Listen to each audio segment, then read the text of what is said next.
Hey guys, welcome to another Fake Nerd podcast, another Fake Nerds watch of the newest DC show, Peacemaker, where we have one question we want to ask you. Do you really want to taste it? And I'm pretty sure the answer unequivocally is yes. No, the answer is yes on this one, my friend. Brandon T. McClure, hello. Hello, how's it going? It's going great. We sound so good in these microphones because we're live and in person. We this do. time. We're in person. First time in a while, especially doing Fake Nerds watch. It's very rare to do Fake Nerds watch in person. Yes. Yeah. Ben, are you hungry at all? I'm just curious. I'm very hungry. I'm very hungry for some pumped up kicks. Cool. Oh, yeah, good cover too of that song. Yeah. Very and, good cover. Sparks Witty. How's your appetite this evening? Oh, it's so good. I pretty much don't want to taste anything else. I don't know if I'll ever want to taste anything else again. Good thing there's a season 2 coming of Peacemaker. Thank goodness. Y'all, this is a show by James Gunn, written, directed by James Gunn. Made by Warner Brothers, thankfully. Crazy show. I don't think anybody could have expected I wanted to. how good the show was going to be. I want to just say, like, the trailers didn't impress me. Peacemaker was not the character I came out of wanting to see more of out of the Suicide Squad.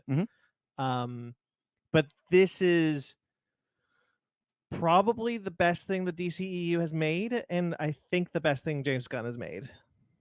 Yes on the DC thing for sure. It's very, very good. Very good. I've ruminated on it some. I just want to piggyback on what Brandon was saying. I've ruminated on it some, thinking back to the Suicide Squad film, and other than just because I love Margot Robbie's Harley Quinn, and I think she's having an amazing run between Birds of Prey and the Suicide Squad. Yeah. I think Peacemaker is the first character I wanted to see more of. And the reason is because he's the only character I feel like didn't have a fleshed out arc in the movie. Sure. And so that's why I think the show makes the most sense. It's certainly why Gunn's even said this himself. It's one of the main reasons he wanted to do the show. Yeah. It's because like everyone else kind of got a whole thing fleshed out with them, but Peacemaker did not. So I think it was exactly the right decision. I do too. I totally get what you're saying, which is like leading up to it, even us being more open-minded than most, like a lot of people going, why are we making the show about He's not the Peacemaker? initial first choice. Yeah. Like I would think like, okay, well, Ratcatcher. You know, Polka Dot Man. Polka Dot Man. He's dead. A Rick Flag prequel series. Yes, like something like that. Like but looking back on it, yeah, you're absolutely right. That is exactly what this was, and it shows that James Gunn had an intense passion to tell this story with this character. Yeah. And every frame of it, like he wrote every episode. That's crazy. And he wrote every episode, and this is the first TV show he's written, and it feels like a TV show. Steve Agee, who played John Economos, said that when they got the scripts, they were handed all of the episode scripts at once. Yeah. He wrote 8 scripts in 8 he weeks. just wrote them all, and then he handed them to all the. So like Steve Agee just said, like in one night, I just read through the whole thing, and I was like, holy shit. That's pretty great. I think we're all pretty hot on the show. Too hot. And I'm so excited about it. I've been like it took me a couple weeks to get to it. I'll be honest. Like I knew you guys would watch it eventually, but I thankfully Sparks, you didn't wait too long. We were week 2. Yeah, week 2. Yeah. The newest episode hadn't even come out yet. Yeah. So it was because they dropped 3 at once. They dropped 3 at once. Yeah. The 4th episode hadn't even come out when we picked it up. We just didn't get to it right away like you did. No, but yeah, like I was definitely pumped. I know you had the reaction right away of like, okay, this is good. I tasted it, and I wanted my friends to taste it real bad. Yeah. You really wanted us to taste it. Really. I adored the show. Had I known better, I would have said, "Oh, we absolutely should be doing this 100%. 100%. I regret not doing this week to week. Me too, because when I finally sat down to start watching, essentially my binge, because I binged 3 days ago. I binged this shit in 3 days. Don't do that. That's a bad idea. But when it's good, it's not bad. The first 5 minutes between Peacemaker and the janitor, I was laughing my ass off. Sturgeon. When with Sturgeon, it was so freaking funny. It's like, what are you? You're not a superhero. Batman's a superhero. It's like, yeah, no, but I'm a superhero. Oh, Peacemaker, yeah, you're that racist mother effer. Yeah. Can we swear on this one? I just feel like we're. This, I'm going to say yes because you that racist motherfucker! Yeah. Just the second he's like, what? It's like, yeah, you fucking kill all the colored people. You don't kill enough white people. It's like, okay, I'm sorry. Next time I see people doing crimes, I'll try to make sure to kill more white people. Are you happy? He's like, That's all I can ask for. why? Thank you. Yeah, just that whole exchange had me laughing on my couch. the disconnect. There is no disconnect between the Suicide Squad and this. You watch that when they flash back to the scene where he kills Rick Flag, it feels like you've watched the it first in an opening episode. thing The is first the Suicide Squad. episode is like previously on the Suicide Yeah, I Squad. love that. and it feels like there's been no change in like production quality. There's been no change in like anything. None This is whatsoever. this is what. Okay, look, I want to get this out of the way because there's going to be some comparisons with the Marvel shows. Oh yeah, of course. I want to get this out of the way because I don't just want to shit on the Marvel shows. I do. It's not right before you do. Yeah. It's not entirely fair to compare, and we acknowledge it. Like they are different goals with different setups of what they're Yes. doing for sure. But go ahead. But the thing, the thing that going into the Marvel shows that we talked about with like Falcon Winter Soldier is that these shows don't feel like the Marvel shows don't feel like they're character driven, they're plot driven, which is something that is not what drew me to the Marvel movies was not the plots, it was the characters, and I felt like I could to know the characters.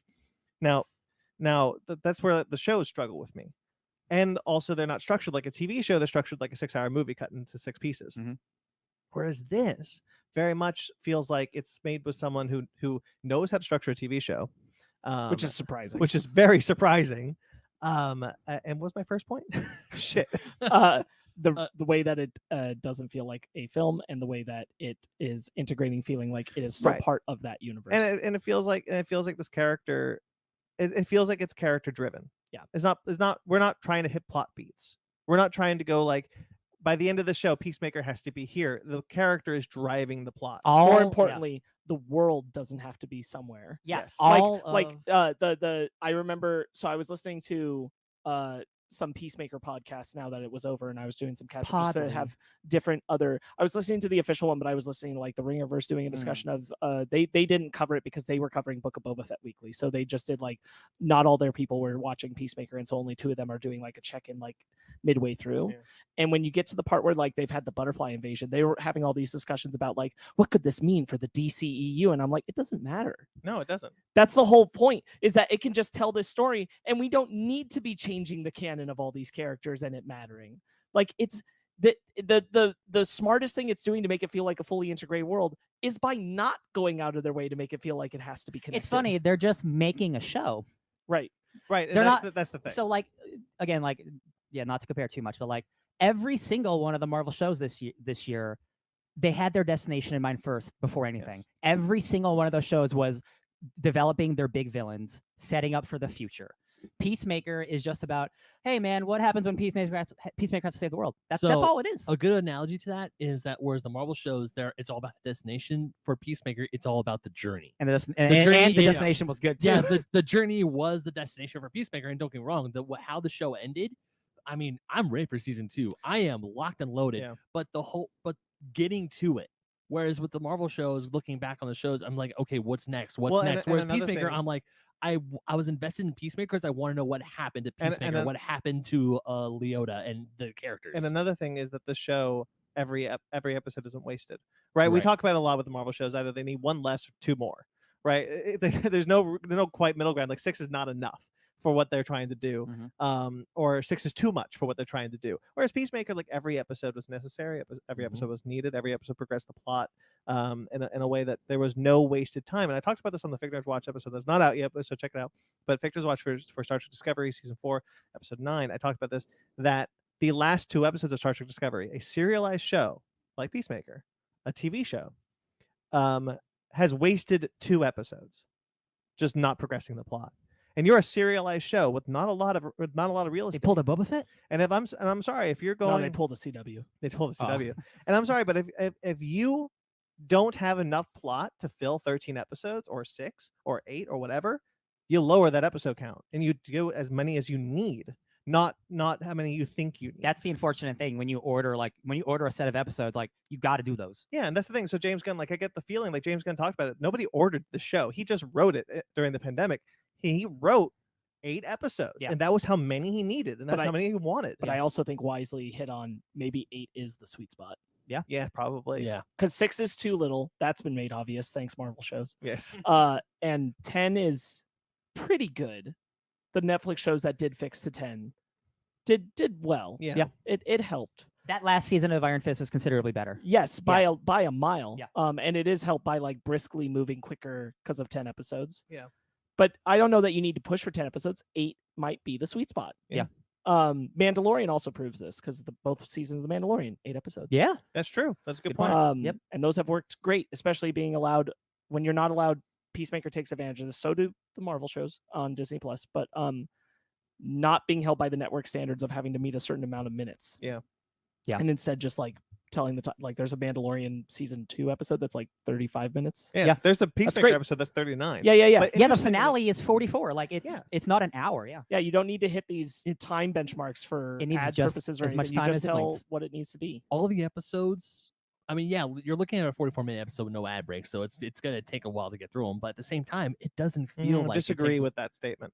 I don't like. I'll agree with those next statement that you were about to say. It doesn't feel like it. Yeah. It's paced very well. It is not to say that I was gonna try and do a pacemaker pun, but it just flowed. Like when an episode ended, like I could feel the episode was gonna end, and then it's like I gotta watch the next episode. And one thing I want to give to Peacemaker's credit is that when they're playing through the whole credits, there's like a little end credits, like I don't want to say deleted scene, but there's It's like an extended. alternate take. Or yeah, it's like an something, alternate take. Maybe when they were trying to do some improv, or when the actors were doing some improv, and That's one of the things that I really like about. So James Gunn is a guy who has thrived in the studio system. Like he loves it. He has been very clear about like I get to do what I want to Him do. and Taika, man, they got it on lock. I've been really fortunate. Like him and Taika, like they thrive in the studio system, and that's really great. And one of the things that James Gunn has taken to heart that I really like is the idea of the post credit sting. He's like he'll tease the next thing for Marvel, but like one of the things that he's really passionate about is that the post credit thing should be there so that people have to sit through the credits, so that you can watch the people who worked so hard on the show, that you can actually be there for them and give them that their due. Importantly, that is the number one reason why he wanted the dance number in the intro. Yeah. That's the number one reason. The number 2 is because it throws people off and it's cool. Yeah. that shit throws me off. Seeing like just like hearing the opening lyrics, what to do you really want to taste it, which has been stuck in my head for the past few days. Episode 6. Try 2 months, bro. Episode 6, I believe it is, starts with him crying in a mirror. Oh, they get progressively sadder. And then, oh, yeah. and then, do you really want to? Like, and then oh, the music my cuts and you God. see John Cena starting to dance. I just love how every single actor that has like a decent amount of lines in this show, even Sturgeon, the janitor, and the old guy who lives next to Peacemaker's dad, who's in a chair at the end of the dance sequence. they're all in the dance sequence. I don't. Okay, this is not an actual negative. It's just a thought I had. I think Eric and Amber deserve to be in there because they had way more lines than the old man did. That couple that he kidnapped and had sex Oh, with, yeah, they yeah, were in yeah. multiple episodes. Yes. They deserve to be on there. I agree. Respect to They you. should have been in the dance. Yes, Maybe I they agree. said no. give me a break. They No might way. they might just decide like it was too full of people. It's funnier for Yeah. the old man to be there anyway because his little 2-step dance is real cute. Yeah, It's not an actual negative. I think I'm just joking. I think they also chose the janitor and the old man because you meet them in the first episode and you don't meet Eric and Amber till episode 2. True. Could be. I have Vigilante, no you idea. don't But you meet- also don't meet Judo Master, but Judo Master looks cool, so it gives you ideas. So does Vigilante Also- because they look cool. The Judo Master doesn't show up for episodes. You're like, what the hell is this guy's deal I about? want to bounce off what Ryan said about like this is not a negative, and I don't think I have anything negative to say about Peacemaker. Honestly. oh, I don't. And so I want to say like anything that I'll say is probably not meant to be a negative.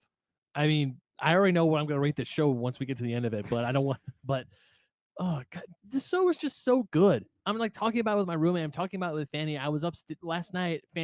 She stopped at like halfway through episode 2 through Peacemaker because she started watching it before I did.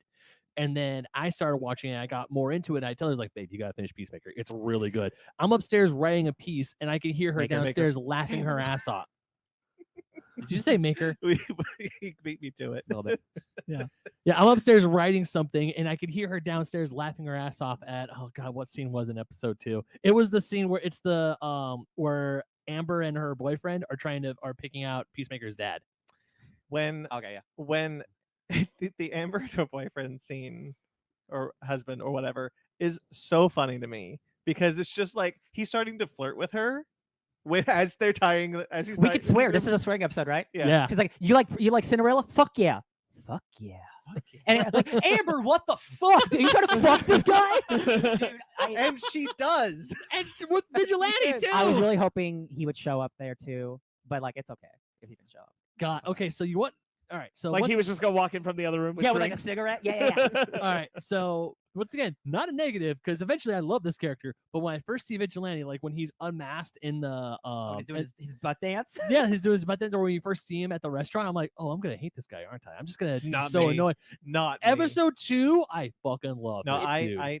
The moment we meet that guy, I'm like, It's a really interesting way to have introduced him because he's not vigilante at all in the No. first episode. No, he's not. But you have He's a like a dweeb. feeling. and John and Peacemaker doesn't know that that's Vigilante. He's never Right. seen him without his mask. Yeah. But he thinks it's his old friend's younger brother, Right. who Yeah. would have been Mhm. maybe like the original Peacemaker or something, or Vigilante. Excuse me. Freaking, it's like, hey, so you're invited. It's like, I don't want to go to your abortion, man. we're talking we're talking around negatives, and I would have a negative if Peacemaker were only a single season.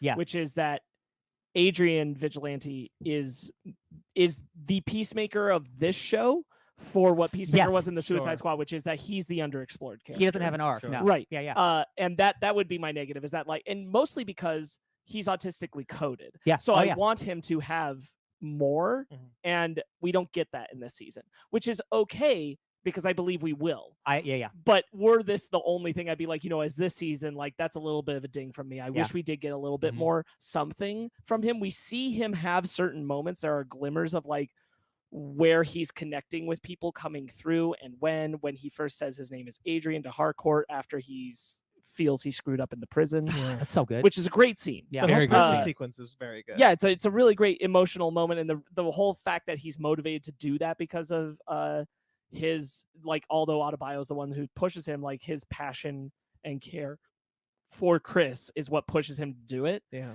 is something that gives you a read into who he is emotionally. But like his emotional dissonance is present and important Yeah. throughout the show, but because of it, we don't get the moments where the moment that's really going to pierce into the heart of Adrian isn't in this season. Yeah. And that's a little bit of a negative, but only because, again, it would be just if we had this, I would say that. Yeah. I trust entirely we're going to get it. Yeah, and if almost every other character didn't have a great arc as well, like I would feel more negative about it. But I'm like, there are so many characters that they're delivering for. So like he Yeah, is the Peacemaker of the show. So like, it's yeah, not just- I do agree. Yeah. because it's not just Peacemaker's not just about Chris Smith. It's not just about Peacemaker. It's about Adebayo. It's about Harcourt. It's about Economos, Economos. Mern. And so like those characters they're not the Suicide Squad B team, which Peacemaker was on.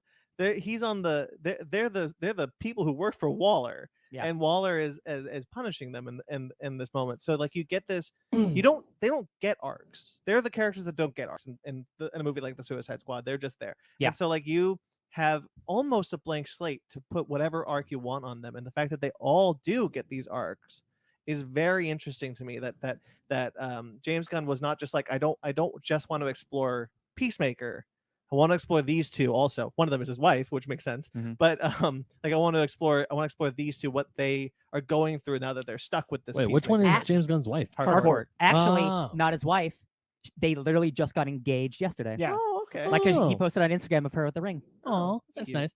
What was I gonna say? Oh yeah, speaking of character stuff, finding out that Adebayo's mom is Amanda Waller. That's awesome. That's freaking Great great. reveal. I love it. I'm like, I was Great like, reveal. holy shit. That's Uh, also, I love Kia. She's not in the show much, but I love Kia. Yeah, and I love the dogs. That's another one. Yeah. Oh, the I poor wanted more. dogs. That is another negative for me. I wanted more Kia. The Mhm. dance made me feel like I was. It kind of misdirected me. Made me think I was going to get more Kia. She has one of the most expressive moments in the dance, which is when she flips off the camera directly. She That's because she hates the system and what's done to her and life. I really like her. And I like her relationship with Adebayo, and I think it serves a really strong purpose, and I'm glad it's there.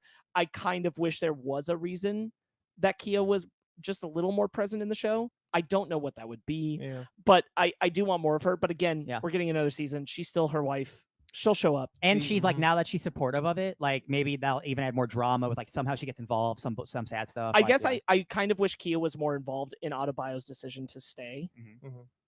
Mhm. she's there. She's the person she's on the call with, but like I wish that was a more present role for her. Yeah. I guess real quick, I do like that like they didn't over dramify how much that like this job's destroying us and blah blah blah. Like it felt natural. And, Yeah, like, it felt by the real. end, by It the felt end, like real. they connected again. I'm like, this was really nice. It didn't end with them like in a negative state for the next season. I agree. Like I do like that it didn't have to be dramatic just for dramatic's sake. I want to talk about like we talked about like the reveal of Adebayo's mom being Waller. Also the reveal that Myrn is a butterfly. So Oh, juicy, baby. Holy shit. Oh my god. Okay, so like the whole butterfly thing, like when episode 2, when they go kill, or no, episode 2 or 3, 3 is when they discover 3 when it. they go kill the senator. Yeah. The one Yeah. where they go Yeah. kill the senator, and you see like the tongue come out. It's like, ugh, Man. gross. And then Oh, that's a butterfly. when Adebayo finds out that Myrn is a butterfly, and like the episode ends with her running out, and then like And she you- falls on the ground. And you hear the scream, like the Yeah. "Ee," or whatever Oh. it is. I absolutely adore the weekly model. I've never been so mad to not be able to watch the next episode so fast. Because I'm like, I know they're not going to kill Adebayo this fast, but Jesus Christ, what's know going to what? happen? I wouldn't have put it past him though. I don't know.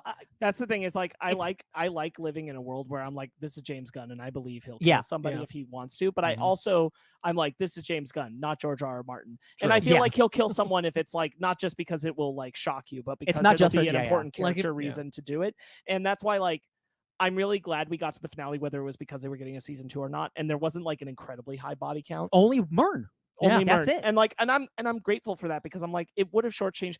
I was nervous Harcourt was dead. Me too. Because I too. was like, I just feel like there's more we can do with her. Yeah. Or like And when it the would have butter- been a bummer. Or when the butterfly is going to Harcourt, and then Adebayo is able to get in to pull it out of her mouth. I'm like, oh, thank God. Zara was like when the butterfly got to the cop, when Goff went into the Sophie? into Mhm. Sophie, Zara was like, can they kill the butterfly without killing the person? I go, I don't know. I think they're pretty much dead once that butterfly goes into them. Yeah, it Yeah, once it gets in your in brain. their brain, so they Yeah. die. Yeah. Yeah. So they're basically just walking corpses at that point. See, That made me sad because I love the cops. Yeah. I love Sophie was I love cool. Sophie and her partner. I was also kind of bummed that Sophie was taken out as quickly as she was, but I also thought it was just a good story move. I also really love like the acting of all the people who become butterflies, especially Sophie, because like they do something cool with her voice. Yeah. And like she acts Especially completely different. Captain Locke, Yeah. the The white- police, the the white dude? crazy policeman. Oh, the Joker, dude. Yeah. he has the best scene, like one of my favorite scenes, and it's not even in the show. It's in the post credit scene where he's like, "All right, be sad." Yeah, and It's he's so just no, having- I'm fake. No, come on, do it. He's There's so psychopath. Oh my the God. scene when the butterflies take over the police station and take over all those people is really interesting because of all the smiles and like hearing James Gunn talk about it during like all the after parties that they have with Peacemaker.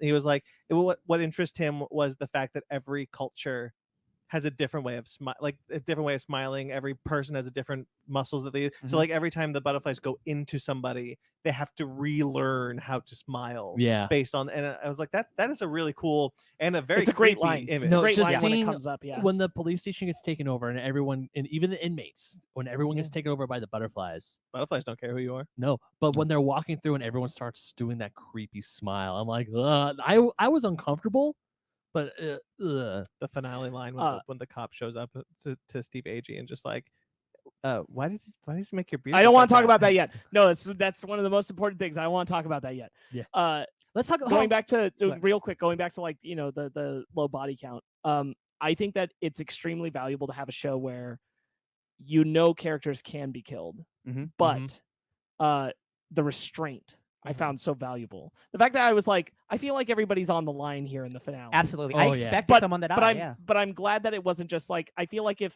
half had been killed or even just hardcore had been killed, it would have been like, yeah, all right, you did it, but like If he was only allowed season one, I am sure he might have killed someone. But like, maybe I'm so glad that season 2 is coming because then he's absolutely going to kill someone, and it's going to hurt twice as bad now. maybe. I mean, But like, he and that's the didn't thing. get he didn't get that order until well after the show was filmed. Well, and that's So- and that's the thing is like the stories don't. It's something we've talked about before when we've talked about like certain deaths in a lot of our media and stuff like that. And I'm like, I don't think that everything should be driven by like the weight of characters having to die. No, of course Like not. the threat should feel real, like Yes. the potential for it. But I think like I don't think that everything should always have you know, we're going to kill off these characters because we're getting to a big moment. It's a finale, and absolutely. therefore this many deaths should occur, that kind of thing. And like I hate when like the thinking, this is not a show that does that. But I hate when the thinking gets to that point. And I appreciate that. I always feel like when James Gunn decides a character is going to die, it's important for the entire story. Yeah.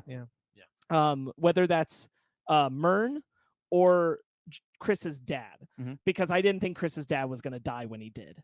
Sure, yeah. That was a crazy. Like honestly, that moment hit me more than Myrn's reveal. Oh, as far as like absolutely. a twist, because I was like, I just didn't think this is what was going to happen. Yeah. I didn't think thought- we were going to come out of this interaction with him dead. I honestly thought he was just gonna let him walk away. Which- he's like, I can't kill my own dad. And then when you hear the gunshot, I was like, Not oh the reason you shit. kill. It's like, oh damn, he actually did it. Like that out of shocking deaths. Like Myrn, when Myrn was revealed to be Butterfly and the Butterflies took over the cops, I think, okay, Myrn's done for. Mhm. But what's like we talked about earlier, like yes, it's a sad death, but at the same time, it helps take the story forward.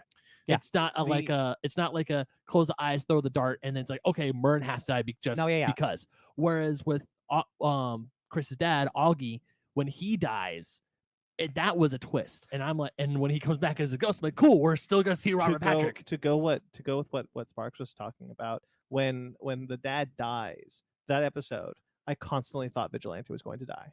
Sure, yeah, Like there was not a moment in that scene where I thought Vigilante would be like, yeah, he's gonna live, because he got messed up. He got messed up. Oh, yeah. And so like that's the kind of thing that I kind of like living in with the James Gunn shows. And I personally think that like death can be an unearned emotional reaction. Oftentimes when it comes to things like this.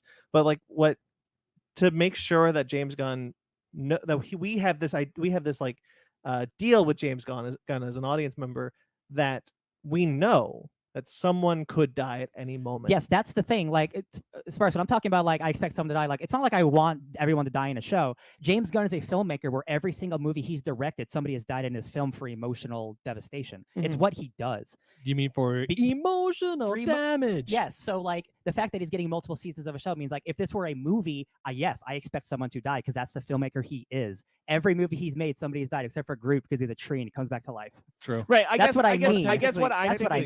what I'm thinking Technically, is that like Groot did it would. die. I don't think. Sure. Let me rephrase what I'm saying to that. Then I don't think the characters we come out of this season alive with necessarily that any one of them has to die in the next season for us to have a new character. Might. Oh, sure. But that there will be character deaths. Sure. I think that this is, but I don't think like anybody in this core team necessarily we have to lose them for the story to continue on. No, of course.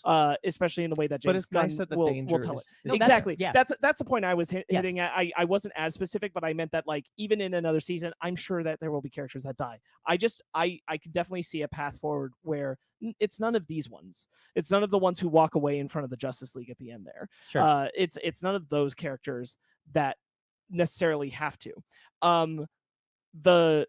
Because we're at that moment with the dad's death, I want to talk about when he comes back as the ghost, the vision to Chris. I love that for so many reasons. One of the reasons that I love it is because of Chris being completely aware of what's happening, but also knowing he has to metaphorically but physically kill him again in order to make him go away. And he's not going to use his gun. And when he does it, it works, and he re-dies, and he'll come back, but Chris will just have to keep re-killing him. He's going to be like the Kenny of the show now. And then he has to logic it out of like, I'm not going to use my gun because they're fucking around here, so they'll hear it. So I'm going to use my blow dart to kill you. I like that. Like- and Augie's like, oh, I thought I'd trick you. I tried to trick you. I thought I'd get you. And then it works, and he dies. And Also, I'm I like, just love it how Harcourt's there. She sees Peacemaker like blow the blow dart and get stuck in the tree, but to Chris, Peacemaker, he sees his dad with the blow dart between his eyes and falls dead to the and ground. they found the It's- helmet, so it worked out anyway. It's great because it's so completely of the piece of Chris recognizing and knowing this isn't my dad. This is my trauma of my dad. Yeah. Yeah. This is the the part of my dad that haunts me. My That would have psyche is haunted me attacking. regardless of him being gone. Yeah. Before we get further on, there's one scene involving Augie and Vigilante that I want to talk about, and that's when Augie kicks all those racists' ass Yeah, in the sure. prison, and I thought that was great because I was thinking, okay, he is gonna get he's gonna die, he's gonna get his ass whipped. Mhm. But the second he sits down at the table and starts talking about how like ZZ Top, Leonard Skinner, which is actually technically true if you think Yeah. about it from a music theory perspective, Oh yeah. and all the racists get mad and they start trying to fight him, and he just whips them left and right. I was like, I really, hell yeah! I really like watching him try to get arrested. But she just walks up and just goes, "Oh, hey, how's it going? Good." What do you think? Throws the trash can. And he slowly What, throws it. what do you think it says about Warner Brothers like priorities when they wanted to draw a line about Peacemaker calling Batman a pussy before they drew a line about the like Heil salutes The for the racist white stuff? Yeah. supremacists? Yeah. Because Batman's a brand. Yeah, right. No, I Yeah. know, It's but like, but stupid. I'm like, come on, It's y'all. like we'll talk about it later, but like the entire the Justice League situation too is so stupid. Yeah. But yeah, like them allowing like again they made Watchmen, but they have problems with Batman being called a pussy. Like it's really funny where the line gets drawn. The thing I love about the setup for a continued season about Chris's dad is it reminds me a lot of Farscape, where the protagonist gets an implant of the villain in his head, but that version isn't the villain itself. It's not who that villain is, but it's an image of the villain that is both like feeding into his mind but also feeding off of his mind. Therefore it is like altering Oh my god. to kind of accommodate to the protagonist like mentalities and learning things about the protagonist. yeah. So like all of a sudden you'll see like a villain who would never, this is Scorpius, a villain who would never ever like indulge in things, all of a sudden is in a Hawaiian shirt and sunglasses and like, what's up, Crichton? And like you get that kind of shit. And I'm like, we're gonna get like, I feel like we're heading in that direction. We're gonna get like a weird like feedback on who Now on I'm- this perception, because it's not Yeah, really yeah. his dad. It's gonna be like this weird warped thing feeding off Parasite of almost. Chris. The second you said that, I'm kind of hoping we see Robert Patrick in a Hawaiian shirt and khakis with a blue I Hawaiian. mean, in he his can. hand. That's the thing is like this is now Chris's like psyche battling with itself using the image of his dad, and Okay, so that's so- going to be a very different performance from Robert Patrick in season 2. I got to bring up Cyberpunk real quick because that's the literal plot of Cyberpunk 2077. You have a biochip that's been implanted in your brain, and it has Johnny Silverhand, who is Keanu Reeves, and he's taking over your body slowly and corrupting your mind digitally. So you have to stop him before he kills you. It's awesome. So that game got good then. It's awesome. I'm glad to hear it. Farscape is great. Farscape's cool too. Yeah, Yeah, Puppets. I remember. I know the villain you're talking yeah, about. Scorpius. Yeah, So like because I saw a couple episodes, and so like seeing him in what the guy we just described is very funny. right. Like it's this thing where like I'm pretty sure it's been a while, but I'm pretty sure Scorpius, like the real Scorpius, eventually died. But Scorpius, the chip that's in his head, still exists. So you're still seeing that villain, but that villain at this point has almost become like a pseudo psychological buddy to the protagonist. That's just a thing he lives with and is kind of adapted to, rather than even being the villain anymore. And so So- it just becomes like a buddy thing That's with just him. that is literally the game I'm playing right now. It's so great. I love it. You know, Also, Joker and Arkham Knight. it's also really cool that like it's cool that Babylon 5 is coming back, but like bring back Farscape. Nearscape. I love where that leaves us, that relationship stuff for Chris. I'm so glad that there's Let's still this just- through line of what's happening with Chris. I think Yeah. that the whole arc for him of his stuff with his dad was really well handled. That it's such a kudos to them. I think they had to walk a really tough line with how they like show the white supremacist stuff, but you have to also like have the characters actively talking about that being wrong, Yeah. but without making it the focus. and then like of their and make relationship. it preachy. Like Yeah. where Chris is like, that shit's stupid. Like you shouldn't be doing that. Yeah. And he acknowledges it to other characters, and he acknowledges it to his father, but it's not the reason why he has problems with his father. It is a reason, but it's not the reason. Okay, I want to talk about because like let's talk about Peacemaker as a character, because again in that first movie in Suicide Squad he is just like, I'll do anything for peace. He's Yeah, kind yeah. of a joke. Yeah. We see him, he's a good person, Right. but he has been so corrupted by his father. He has a good heart. He has a good heart. He's not Sorry. Yeah, sorry. necessarily- That's what I mean. No, yeah, Yes. yeah. I'm with you Yeah. because he's becoming a good person. That's the Yes. whole thing. Is like this show is him learning to be a better Yes, person.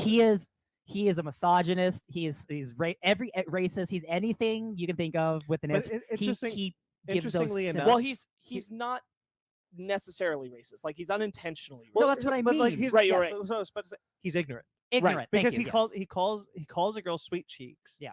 Not knowing what that means. not knowing it's about a butt. Right. He thinks Yeah. he's like, oh yeah, your cheeks are sweet. He has one way of viewing the world. And so he doesn't quite, he knows that being racist and misogynistic is wrong, but he doesn't know that what he is doing is in fact what is wrong. And it takes, and again, what you brought up, Sparks, like it's so nice that every time something like that happens, characters call him out on it or other characters talk about it. Like, and so, he learns. and he learns. And so much of like I know a lot of people, they don't like the stuff between Augie and Sophie because it's just like two people talking about racist stuff. But I think that's what's really important because that's what the real world is like. Right, exactly. Like, and it's like it takes such a maturity for this show to get made to actually tackle these topics while having it still be a comedy action superhero show. Like it's so bold, really. Like the first time we see Augie and they go into that quantum closet or whatever it is with all the helmets, and the second Augie's I lost my shit Quantum when I saw closet. that. That's a I was pretty, like, oh my god. oh, he's cool. racist and smart. yeah, but the second, because I was like, okay, like you go in, you see like the Alex Jones stand-in for like Infowars, whatever. I'm like, okay, so he's one of those People guys. taking over the world. Yeah, It's you- true, you- actually. You see one of those guys, but at the same time, this when he says, "Oh, I wish you also could have killed some Bad thing. Yeah, like people." derogatory words. Yeah, derogatory words for African American and Jewish people. I was like, "Oh, we're going in that direction." Yeah, yeah, Okay, then. I think the other thing that was important is that again, like making it so that that is a part of the story and a part of the characters, and you're using like white supremacy as a thing of like this is an antagonistic force in our universe, but not going to the level where like I feel this is a hard thing for me to word, but like where you're not playing to the general idea of what it is, right? Right. Because by having him mostly engage his direct racism Mhm. with Sophie rather than any of the black characters on the cast, you're reminded that it's not just that they hate black people. It's all yeah. They hate everybody. Yeah. Like and that doesn't get like a lot of our white supremacy gets focused on like how much they hate black people, which is important. Yeah. That is a thing. Yeah. But like it's also that they hate everybody. Like they hate so many people. It is And white the fact that supremacy. it had to Yeah. be right there because you don't get that as often, that this is just as much a problem, especially like coming out of the way Asian Americans have been treated Yeah, over stop the Asian hate, pandemic. yeah. Like Mhm. that's definitely something that I'm certain was on James Gunn's mind while he was writing it. Yeah. I do love Sophie's comeback. So I think that like it's so Fork. it's so nice because it's charged, but it's handled so balanced Yeah. with everything else going Yeah. on. Or when they're in the interrogation scene, she looks over and she's like, "I'm running out of white guys. Who else is there?" yeah. The fork comment is so funny. It is good. Everyone in the world uses a Should've spoon. gone with spoon. Everyone uses spoons.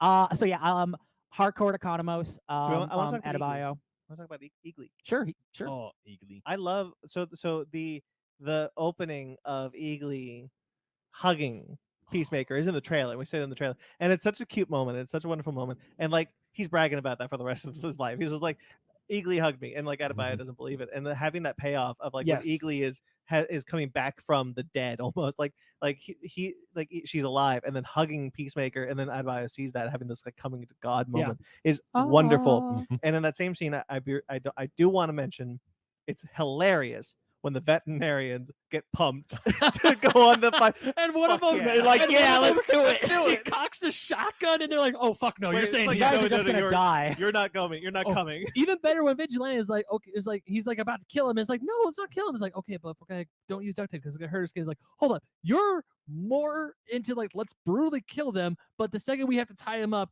you're worried about their safety. It's like, Yeah. You're compassionate But about duct tape. it- Yeah. The funniest, the hardest I've ever laughed was when the veterinarians just have a gun out of nowhere. Just like, let's go. Yeah, yeah. We're ready to fight. I'm like, God. what the shit? Like I they love were pumped up. That was so funny. I That do was love so that. I think that's very good. James Gunn's a fantastic writer. Yes. And I'll tell you what, like, he is the type of guy who he fires 1,000 jokes a minute, and while not every joke like lands, I don't think any of the jokes are particularly bad. He's a really good writer. Well, and He's a really good well, and writer. importantly, like a lot of things that can be throwaway fun moments will come back around. Yeah. Yes. Or things that can seem like brisk become relevant. Mhm. And like character moments, like for example, going back to like the Eagly hugging. We know that Chris is like, oh, I wish I had my phone. Like he calls to his dad, please take a picture, and then we see him pick up the phone. Yeah, yeah. And like that's funny, but it's also a character moment because that's what you would do in that situation. It yeah. makes that character feel real. It Like, feels like he's always thinking about who the characters are at all times and Yes. why they're in the spaces that they are. I got to talk about Mern because I love Mern so much. I love Mern too. Him. so So excited for him to be in Guardians 3. I think he's Silver Surfer. Oh. He's saying he's playing a character who's really powerful and he doesn't like, and like he's I kind of would- mysterious. I would love him that's as just Silver he- Surfer. He gives me like like Lawrence Fishburne, like I'm a god kind of energy. You know what I Oh, mean? Like yeah. because Do he it. played Silver Surfer. Oh, That's just yeah. my thought. Murn is awesome because the whole Butterfly's whole thing is like they don't show emotion. So the Butterfly takes over a dude who is the biggest, like one of the biggest murderers in America, and then he has to have emotion. And his whole talk before we know he's a butterfly is like, yeah, I'm trying to be more emotional. And like, this is the first time I've ever expressed myself that I'm chilly, and I'm lying about it. Isn't that crazy? And I'm like, this guy is a psychopath. And then he learns because he's a freaking alien. But Yeah. but on top of Ah! that, like looking at the whole story of like when he gets the most emotional is because he gets just so absolutely frustrated with what a cock up Peacemaker and his team are, and he's like, "Are you kidding me? How is this happening? How is this my team?" I love so after Economos puts Peacemaker's frames Peacemaker's dad with the prince and the registration and everything, Mhm. and then when Peacemaker finds out Murda is in his office, he stares at Economos and just goes, "Fuck." He just "Me?" mouths "fuck you," and he comes like, "Me?" Also, I love Economos. Every person Agee is on this wonderful. team, I like everybody. I absolutely love. Just credit to James Gunn because every single character moment, every single I wa- person, every single scene that involved the team, or I was not like, okay, let's go back to Peacemaker, let's hurry up and go somewhere else. I cared. I want to talk about one of my favorite scenes of the whole show, which is the first time Peacemaker goes to the bar with Harcourt. Oh sure. Oh yeah. And I believe it's in the first episode. Mm-hmm.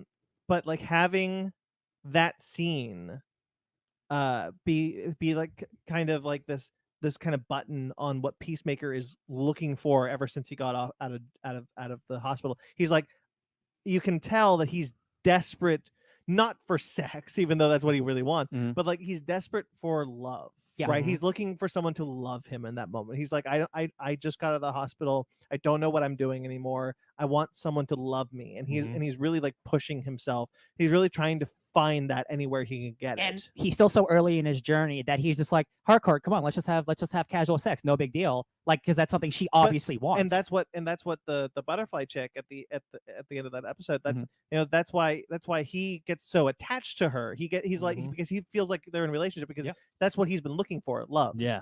No, And also he finds out all the records and he's like, oh man, I love all these bands and all this other stuff. And who knows, they could have had And- like a nice relationship after Yeah, if and she then- wasn't an alien. Just that oh my scene god, she where- gets vaporized. yeah, but also just that scene where I love that scene where John Cena is just monologuing and just listening, but then he's like, when I was in you a few minutes ago, I just felt something. When I was inside you. It was freaking it was hilarious. And then she comes out with a knife. I'm like, oh, he gonna die. I was really enjoying the first episode, but then when the fight started, I'm like, okay, because like she's some type of alien super monster or whatever. I'm like, all right, now we're here, baby. I love now how- we're at the plot. I love how in episode 2 when Harcourt answers the phone and she's like, and the Peacemaker's name is dumb shit, and she answers and is like, what? And he's like, what the fuck is Project Butterfly? He's running Okay, around I in. said you can curse. I didn't say you can curse every single time you talk. Bro, it's already It's mature. Peacemaker. It's already It's what's one more F word to the 20 we I know, said? but he keeps yelling them, and it's Sorry. a lot. Yeah, but I he's like like, it what the then. F is Project Butterfly? He's running around. Him falling down It's 20 stories or whatever, just keep dropping on. It's gosh. like, ow. Also, I just Bro. love how when he goes up to get the dossier, he's also like, I'm also gonna take these records to these CDs because they're not. She can't You- use them anymore. The most unrealistic thing in the show is that all those CDs remain completely intact. Oh, They're yeah, when like, when he threw them down, it was like, those CDs are broken. give me a Dude, break. Vinyls. Those jewel cases are screwed. Yeah. They're done for. Oh, yeah. Yeah, I really think that the show, one of the like the action is great. Like the action is great. But like where James Gunn has always shined, especially with like his Marvel work and the Suicide Squad, like where he has always shined is with the character. It's in all of his movies. and All he- his movies are ensemble pieces. and like where he where he shines is where it's not just the action. It's the character moments. It's the moments where the characters have talk. It's the moments where the characters are bonding. It's the moments where the characters are having these kind of emotional moments. And like that's what I always come back to with James Gunn. Guardians 1, 2, whatever. Like I always go back to those moments, like the scene in the bus for the Suicide Squad. Not just to say like the Marvel movies, but like the Suicide Squad bus scene is such an interesting moment of seeing these characters interact and bond and kind of like find their love together. And we get that multiple times during the show because he's able to have that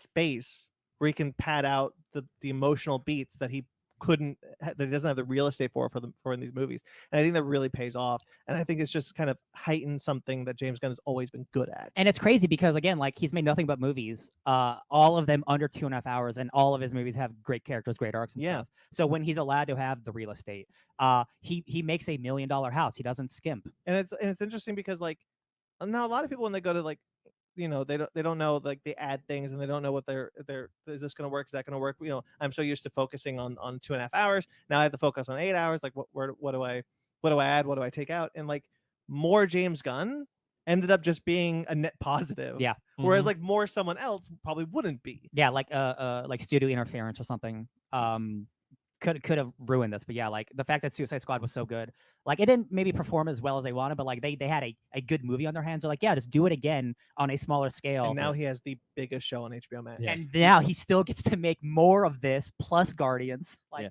he won. And I just gotta say, every time I saw James Gunn's name when it says written by, even though he didn't direct all the episodes, they're all fantastic episodes. Yeah. Yes. And the ones he didn't direct are excellent still. Yeah. Yeah, I think that there's a lot of value to like when someone is writing and directing. I mean, I think that not to say like that's the only way that things should be done, but it's certainly, you do feel something with that when it happens. Even like, again, we've made Marvel comparisons, the MCU ones, like when that's Jon Favreau, when that's Ryan Coogler, when it's Taika Waititi, or not to throw Book of Boba Fett under the bus, but Robert Rodriguez didn't write it. Oh, that's true. You see what I'm saying? That's true. Favs. That's what I'm saying. Like when they're able to write and direct it, that's where we're feeling like something else is happening there. Yeah. James Gunn's Guardians films, like all of those have a impact where like you feel so much more of their intent, and those tend to be the projects where like they seem to rub up less against the studio. Yeah, I agree. I think that I'm not surprised that Warner Brothers let James Gunn do this, because James Gunn has talked about like apparently he just doesn't sign on to a project if he doesn't have 100% control. And like he talked about like with his Marvel movies, he's like, yeah, they've never sent in a script and said you can't do that, except for once when they had to try and make a deal to get Ego for something, because he didn't know that Ego was owned by Fox at the time, right? And so like they had to make a deal for that, and it's like that's the only time this has ever happened to me. And so like coming into Peacemaker, and he's like Batmite, Green Arrow, Matter Eater Lad. They all exist in the DCEU. Aquaman. You get a Kite Man reference. Hell yeah. Kite Man. Yeah. I was like, holy crap! I love the idea that Ben Affleck's Batman has had to deal with Batmite. Me too. Me too. And of course, the Aquaman rumor. It's not a rumor. Importantly, you're talking about something that I think the show does very effectively, and this is essentially leading us into the talking about, as Ben almost just did, with the Justice League cameos. Yeah. I feel more strongly with Peacemaker that this is a world where not only that they live in the same world as those film characters, that they're occupying the same space, but that things happen in the world and the world is constantly in fluctuation and moving forward. And I'm not necessarily seeing every story. Yeah. And this is something that like stark contrast to the MCU has been a problem for me with the MCU, is that while it feels like a connected story, I feel like nothing happens to these characters. And then I get another movie, and then everything happens to these right characters. Whereas like I think one of the few exceptions to that is maybe really honestly like the opening of Age of Ultron, where I feel like the Avengers have been doing something for a year and I believe it, but it so often feels like these characters are kind of stagnant until these events happen. And not only that, like I think that the better way to do it is to imply like, yeah, they're still doing things. There's these adventures happening. Like, again, what we get here is essentially that the Justice League is out being the Justice League. This is their next call. They have been being the Justice League ever since we saw the theatrical cut of Justice League. Yeah. They've been out there being the Justice League. That's why there are people in Shazam who are fans of all these different people now as superheroes. Yeah. Yep. Aquaman is famous now because of the Justice League. And that's why you go back to like the fact that like, yeah, Ben Affleck's Batman hasn't just been sitting in carbonite. He's dealt with Batmite. Right. We've never seen like that all story. of these things have happened, and it doesn't mean that I need to have seen these stories. It just matters that I know that they're happening. Yeah, it feels like Peacemaker exists in a living, breathing world. Exactly. Yep. And then the thing that you get after that is that I don't need to see those characters all the time. I need to see those characters when they have a story happen to them that's actually going to cause change in their world, or change for them, because like you watch stories to watch change happen, not for stagnation. And this is one of the things where like I think part of where we rubbed up against Wonder Woman 84 is not enough change was happening in Wonder Woman's world, right? Sure, yeah. Or not to throw like DC ones only under the bus, like one of my issues with Captain America Civil War is like not enough personal change really comes for a lot of those characters in the film. Sure. You know, And like that's like big world change happens That's because what the I think. Avengers fall apart, but like their personal That's what I who think they we were, are, they're not. Steve and Tony isn't personal. No. That personal relationship. I'm talking about like the wide cast. That they are not their trajectory as characters, right? Like Half of they're them are not. in the They're raft. not having them. They are not personally having a confrontation of what's happening to them. Their arcs are not gravitationally shifting enough. And I think that's what we were I rubbing up picked against. Civil War, but I could pick a bunch of MCU films and say this is the same. I think that's what we were rubbing up against with the shows when they were first announced. We were hoping that that would be what these shows would be, that these would be like the in-between moments, the things that don't necessarily push the world further like Yeah. these movies would. They would be the smaller moments that we would see, like, you know, this is what they were doing in between the big world-ending event, and they didn't do that. But what if they were prequels to the next movies? And I'll so- give you and I'll that's give you what the better ended up example happening. is Iron Man 2. Iron Man 2 is the better That's a example. much better example. Iron Man 2 is the supreme one of like nothing really changes about Tony in that movie. Nope. Like Yeah. the vague idea of how he feels about his dad and his loose drinking problem, that's about it. Loose. And Like, that's what we and, talked and about. then, One and then he scene. decides to do something about him and Pepper, but like it's not enough of a like full progressional change. And so that's a story that like you could hear about, right? Not a Yeah. story that you need He to fought see. Whiplash once. And that's the same kind of thing is like when we see these characters again, it should be because it's a story that's like something is happening with these characters. And Yeah, whether it's that the main character themselves, like the superhero we're following is changing, or just something in their world is changing. Like their direct relationships, something is changing to those people. That's what we talked about earlier with Hawkeye. With Hawkeye, Right. the idea that like we weren't learning anything new about Hawkeye. This kind of just felt like a story that could have just happened off screen. And then the next time we see him, it's like, oh yeah, I fought, Mhm. I fought with this girl named Kate Bishop. For sure. yeah, like- yeah. And that's the thing where I think Peacemaker succeeds in the sense that like this is what the Marvel shows when they said we were going to Disney Plus. This is what the Marvel shows should have adapted. The idea that this isn't necessarily a story this is the in-between stories. This isn't the story that needs to progress the world this is the only time that we're seeing these characters is to progress the world. It's to Right. have these moments that aren't. It's it's insane to me that like a brand new character like Adebayo or someone like John Economos has better arcs than some actual superheroes. Falcon and Winter Soldier's an easy That's one to that's make a comparison. exactly the one Like I'm this thinking is of. this Yeah. is the thing where like, you know, change happened to Sam, but did Sam change? No, Yes. at the end he's like, I don't even know what to do. And that's what we talked about. Like the Marvel shows specifically were plot progressed. They were progressed because the plot dictated that they needed Yeah. to progress and not character progress. Yeah. And that sucks. And that's why I love knowing that this does exist in the DCEU, because I'm like, you know, I believe this world and I believe these Yeah. characters. I believe seeing Aquaman again for the brief moment that we do, and Barry, I believe that they're out there doing things that I don't necessarily need to see. It's Yeah. just nice to know that like that's the world and that they've we're been in. doing this long enough where they have like a rapport, like they're friends and they can like make fun of each other as Yeah. friends do. For sure. Like was- that tells us something about them without us needing to like spend 20 minutes on the Justice League. It's really nice that like one of the things that I really appreciated when the DCEU started, you know, when Batman v Superman happened, was the idea that like this world is far along, right? This is an aged Batman. There has been things that have happened to this world, and Yeah. like for all of its faults, I got that in Batman v Superman. I've Oh, yeah. got that ever since, and I'm glad that the thing that is stuck with DC, and we'll see what happens after Flashpoint. But like what that is stuck with DC is that is how they've dealt with the world. Is that this is a world that already exists, and we are peeking into moments Right. that are happening now. Right. But there has been an entire history that this world is. Whereas I don't get that with the Marvel universe. Right. And like I think another great example within the DCEU is like I don't know the story of what happened to Harley between Birds of Prey that ended her back up in Task Force X. Yes. But I also don't need to, because it probably didn't cause any change for Harley. It didn't have a big character moment. She got for her or arrested, anything. yeah. She got arrested. Yeah. That's it. She got busted for something. I don't need that story. Yeah. I needed the story that's in the Suicide Squad. Yes. Where she's confronting something about herself that she's been trying to escape from. Where she's confronting where she's at post Birds of Prey with her relationship with Joker and who she's trying to be as an independent source now. Can we?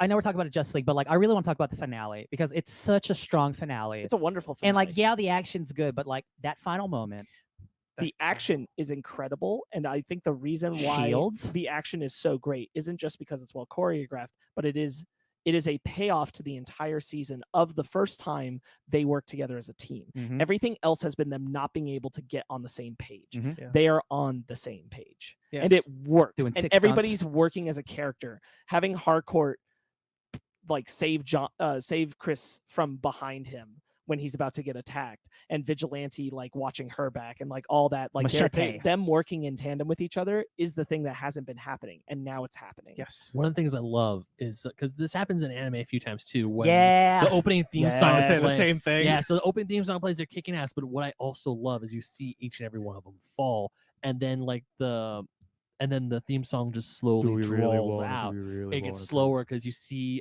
Peacemaker fall down the stairs and get caught in the rubble. You see Harcourt shot. You see Vigilante gets shot. you see too. Vigilante get shot a few times. I texted Sparks this many moons ago at this point. There's a scene in I think the Goku Black arc of Dragon Ball Super where like they're getting ready to fight, and then for the first time ever, the Dragon Ball theme song for Dragon Ball Super at the time starts playing over the action, and I was like, oh, that's rare. This is an anime thing that's common now, but it was rare for Dragon Ball. And so like I texted you, and I don't even remember this, but I was like, shit's about to get real when the anime theme song plays during the action. And like when this happened, I was like, oh, he did the anime thing. Oh yeah. Oh, he totally did the anime thing. But the thing is, when the anime thing happens, the heroes are instantly victorious 9 times out of 10. But this time, it's like shit's about to get real. 9 out of 10 doctors agree. Yeah, and when music starts slowing down and you see your heroes get hurt, even Economos doesn't get out completely unscathed. Oh, He that messes up. Economos just breaks his leg. He just breaks his leg on a fence, and then Man. even when But Adebayo he still gets there. He He still does, gets he there. does. Crawls his way with that helmet. and then when Adebayo shows up with the gun and with the gun's like, because I was made for this shit, and she Bro. starts killing. She's John Wick in those fools. She So is good. John Wicking those fools. And when I was really hoping. I love the fake out when she's like digging through the rubble to get to Peacemaker, but instead it's Sophie. That's such a good. It's Goff. It's Sophie Yeah. infected Great. Goff. Yeah. Who pulls him out. Goff's line when she's like, "Just come with me. I want to show you this. Like, if Yeah. you do this, we're going to die. And if we die, your species dies." Yeah, that's Yeah. the finale part that I want to talk about. That is Yes. the most profound. That is Watchmen. That is the plot of Yes. Watchmen. So it's it's so incredible. It's so good because of 2 reasons. You showed me kindness. One is, did Chris do the right thing? That's yes. There is no easy answer. That's did what's- Chris do the right yeah. thing? But the other thing is that it's exactly the reason he killed Rick Flag. Yeah. Yes. It's the exact same kind of logic. Yep. And so for Chris, it's everything he's been trying to get away from and move on from and wrestling with, that he doesn't want to live like this. He doesn't want to listen to those kind of rules and have to kill people for those kind of reasons. Yeah. And going along with that kind of thinking is the same as going along with any of Waller's plans, regardless of if like it actually does benefit people. if it will save the It's world. the or same not, kind yeah. of utilitarian thinking Yeah. that got him through the Suicide Squad and anything else that Waller ever had him do before, and anything else his dad had him do before. Quick Yep. side note: I love how we keep seeing the scene from Suicide Squad where he kills Rick Flag and he's Yes. and he- Just flashes. Yeah. I'm and- so glad that it's something that was that you feel like it's driving him. Like there's Uh-huh. that scene earlier in the season where he's crying and beating himself up and saying like, "You killed Rick Flag, you're Yep. a piece of shit. Yeah. yeah. He was right about you, Peacemaker. What a joke." I'm like, Peacemaker. damn. There's Like a that is lot so of- it's so raw. Yeah. And He John cries Cena, so this is, much, This is man. my favorite performance from John Cena because Yeah. John Cena is able to he's able to have a lot of room to stretch out what he can do with this character, but he brings such genuine, there's a wholesomeness to him which is just innate in John Cena, but there's a vulnerability that he's able to convey with Peacemaker Yeah. that just Mhm.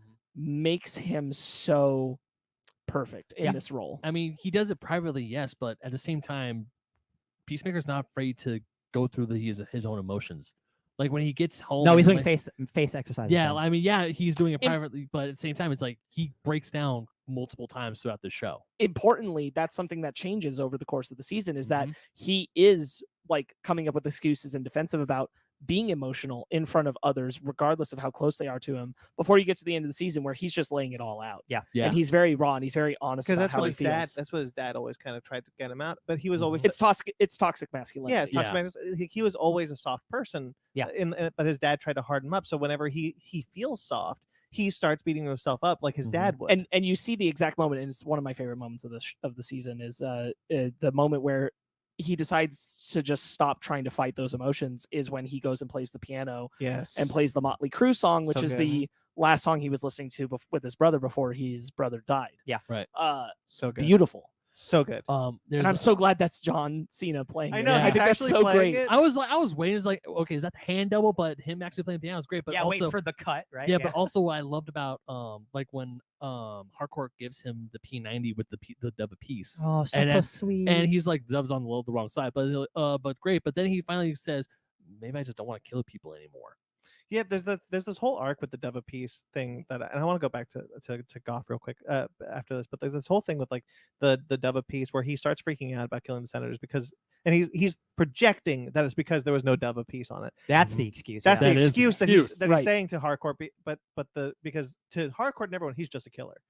Like they've got a killer. They hired a killer. They yeah. hired a killer. Yeah. And so he's got this whole thing where it's like I can't kill without a Dove of Peace, but really it's because he's having second thoughts about killing in general. And what's Yeah. so cool is these like Harcourt is also just a killer, and Peacemaker helps her change too. Yeah. Right. That is Mhm. so beautiful. One of the best, another one of my favorite moments, shining moments, is when Harcourt sets up the group chat and sends the picture with the dude, 11th so Street good. And kids. names it the 11th Street Kids Yeah, when yeah. they're all So good. When I they're- love that moment. That moment's That's the moment. That's the moment freaking where incredible. Harcourt first like becomes more than just a badass. Yeah. Yeah. Real quickly, I want to finish my thought on the Dove of Peace. Yeah. When you have the moment in the warehouse when they're just like I put a Dove of Peace on it, it's like blah blah blah. But at the end, there's no line of dialogue. There's nothing. There is just him looking at it and feeling it, and like that. I found that so profound. That kind of like the bum of that character arc of having him constantly needing the Dove of Peace and having this moment of like, it's okay.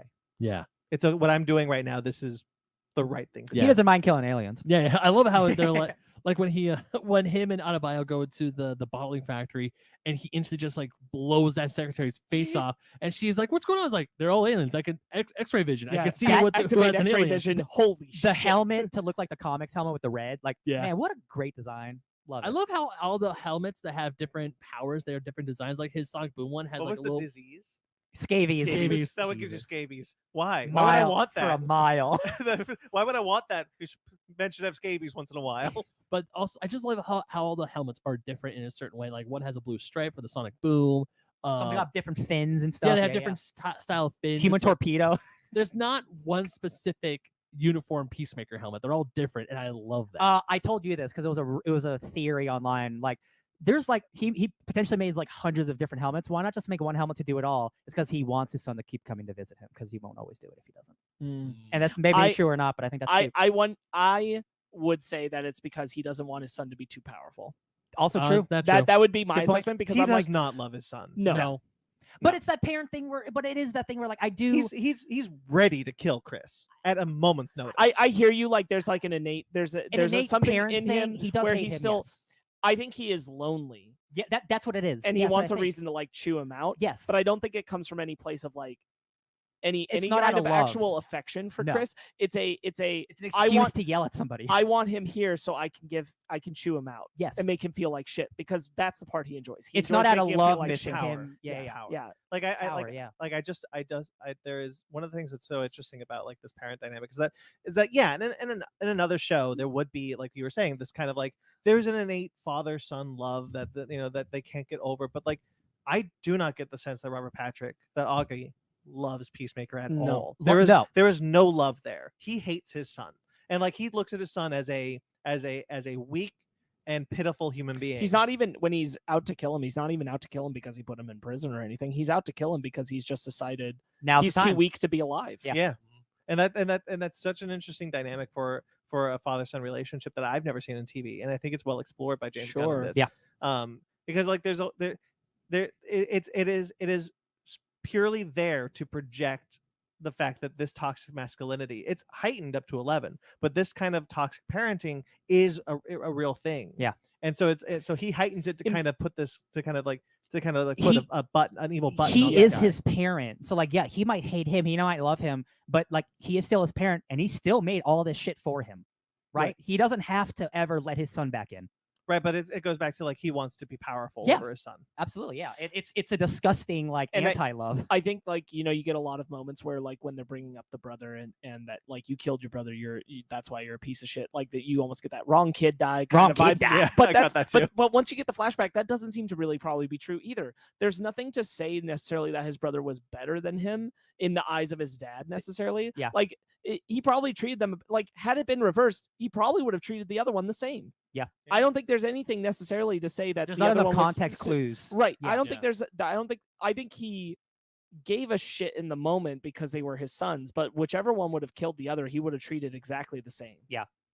I agree with that. Yeah, yeah. Yeah. I when it's revealed that how Keith died, like when you see a flashback with like his mouth foaming and everything, I thought, Oh, did they get a cyanide tablet? Was No, it I- accidentally no, I- poisoned? I he punched couldn't him. understand what happened. Yeah. But when you see the actual punch and him going down and the seizures and he dies, it's like, oh, So- that's. I mean, they were thrown into a pit to fight each other anyway. It's like, kids fight right, pit. It happens. right, but that's not. But the tragic thing is it wasn't anybody's fault. yeah, Like They were that would have children. happened. So episode 4, when you see that flashback at the end, when the song "House of Pain" is playing, that is my favorite scene in the movie because in this long ass beautiful Sure. movie. James Gunn loves musical montages. There are multiple in this series. Incredible needle Um, drops. This throughout. one specifically, when John Cena is drunk and high, singing, dancing in his Yes. trailer with Goff and Eagly, and Yes. everyone is in a bad time. You cut to Mern, you cut to Harcourt in the bar alone. This is like the negative point in the show when like everyone's going through some sad shit, y'all. And John Cena is just killing it. And then you very briefly see like a 5-second shot of the brother on the ground seizing up. And that like made me cry. I watched I watched most of these episodes twice because I watched them at midnight because I couldn't wait. That first time I saw it, that made me cry because I'm like, shit, dude, they're really gonna go into it later, aren't Yeah. they?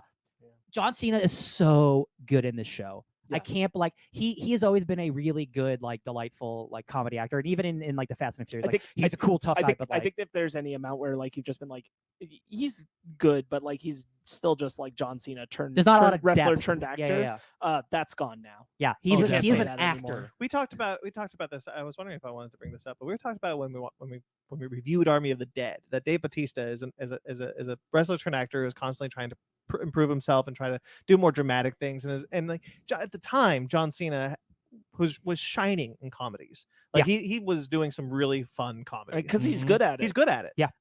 This and we speculated that potentially if Dave Bautista just kept on going, he would be the first wrestler turned actor of the three Oscar. to win an Oscar. I now think it's John Cena.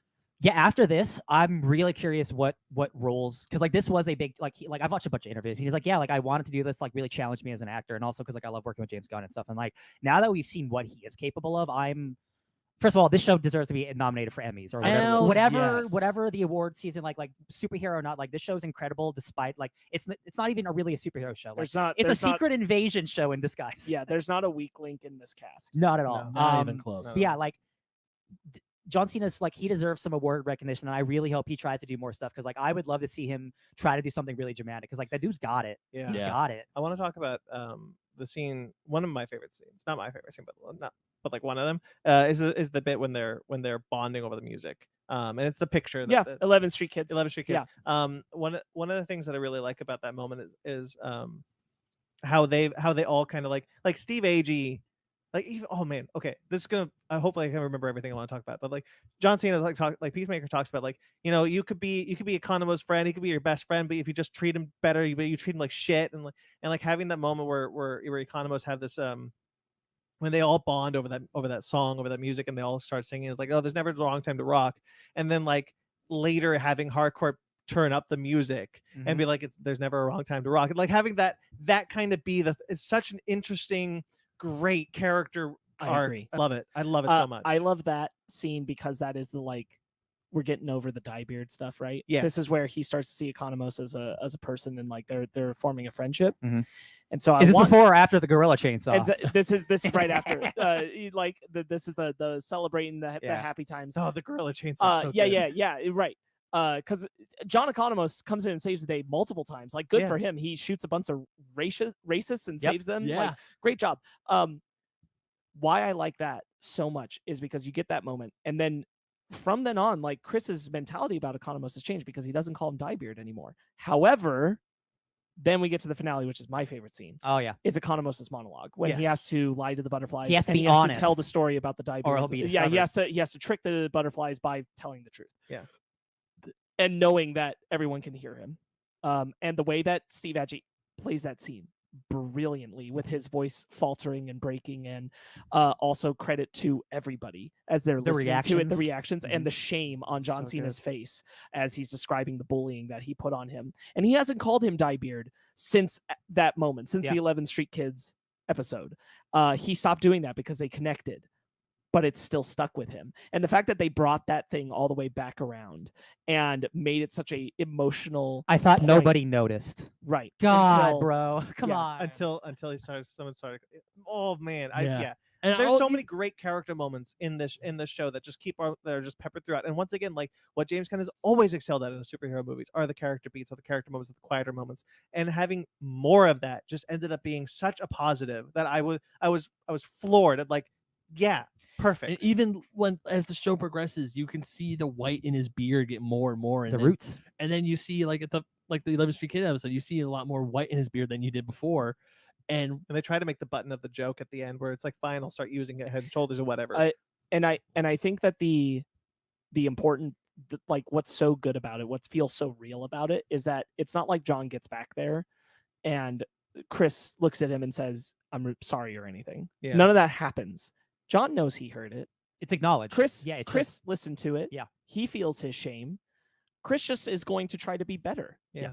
Like that's all that's important, is that Chris has been trying to be better. He hasn't called him that in a while, but that still hurts because it happened. In another show. And Chris is moving forward, Yeah. and you would make that a moment, Yep. but we didn't need to, because the important thing is what Chris's actions are from here. And what's interesting is that you brought up the fact that, like, you know, there's never kind of the moment of like Chris like says, okay, I'm going to do better, like things like that, because it's always implied through the actions of the characters. Show and me, the don't tell me. And the dialogue, right? Always show me, don't tell me. The idea that like Chris is learning to do better. He is attempting to do better every single time he's trying to do better. And when he doesn't, it really hurts him. And that's kind of the only times that we see that, like, I'm trying to be better, but I can't. And like we get those moments.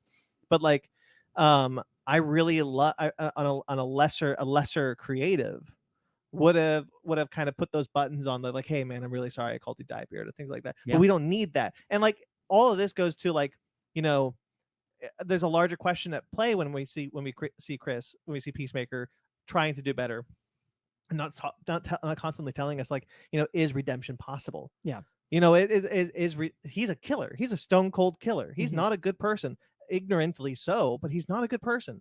And is redemption possible? And the answer of the show is that, And yes, that's- it is. But you've got to keep working on it. You got to keep trying. You got to keep working Yeah. at it. It doesn't happen in one process. episode. Yeah. Yeah. Which a lot of other shows would like make that mistake. Or at least by the end of the season. Yeah. I mean, like, look no further than Loki. I was A about to single say. episode and Loki's completely changed who he is. Yes. Man.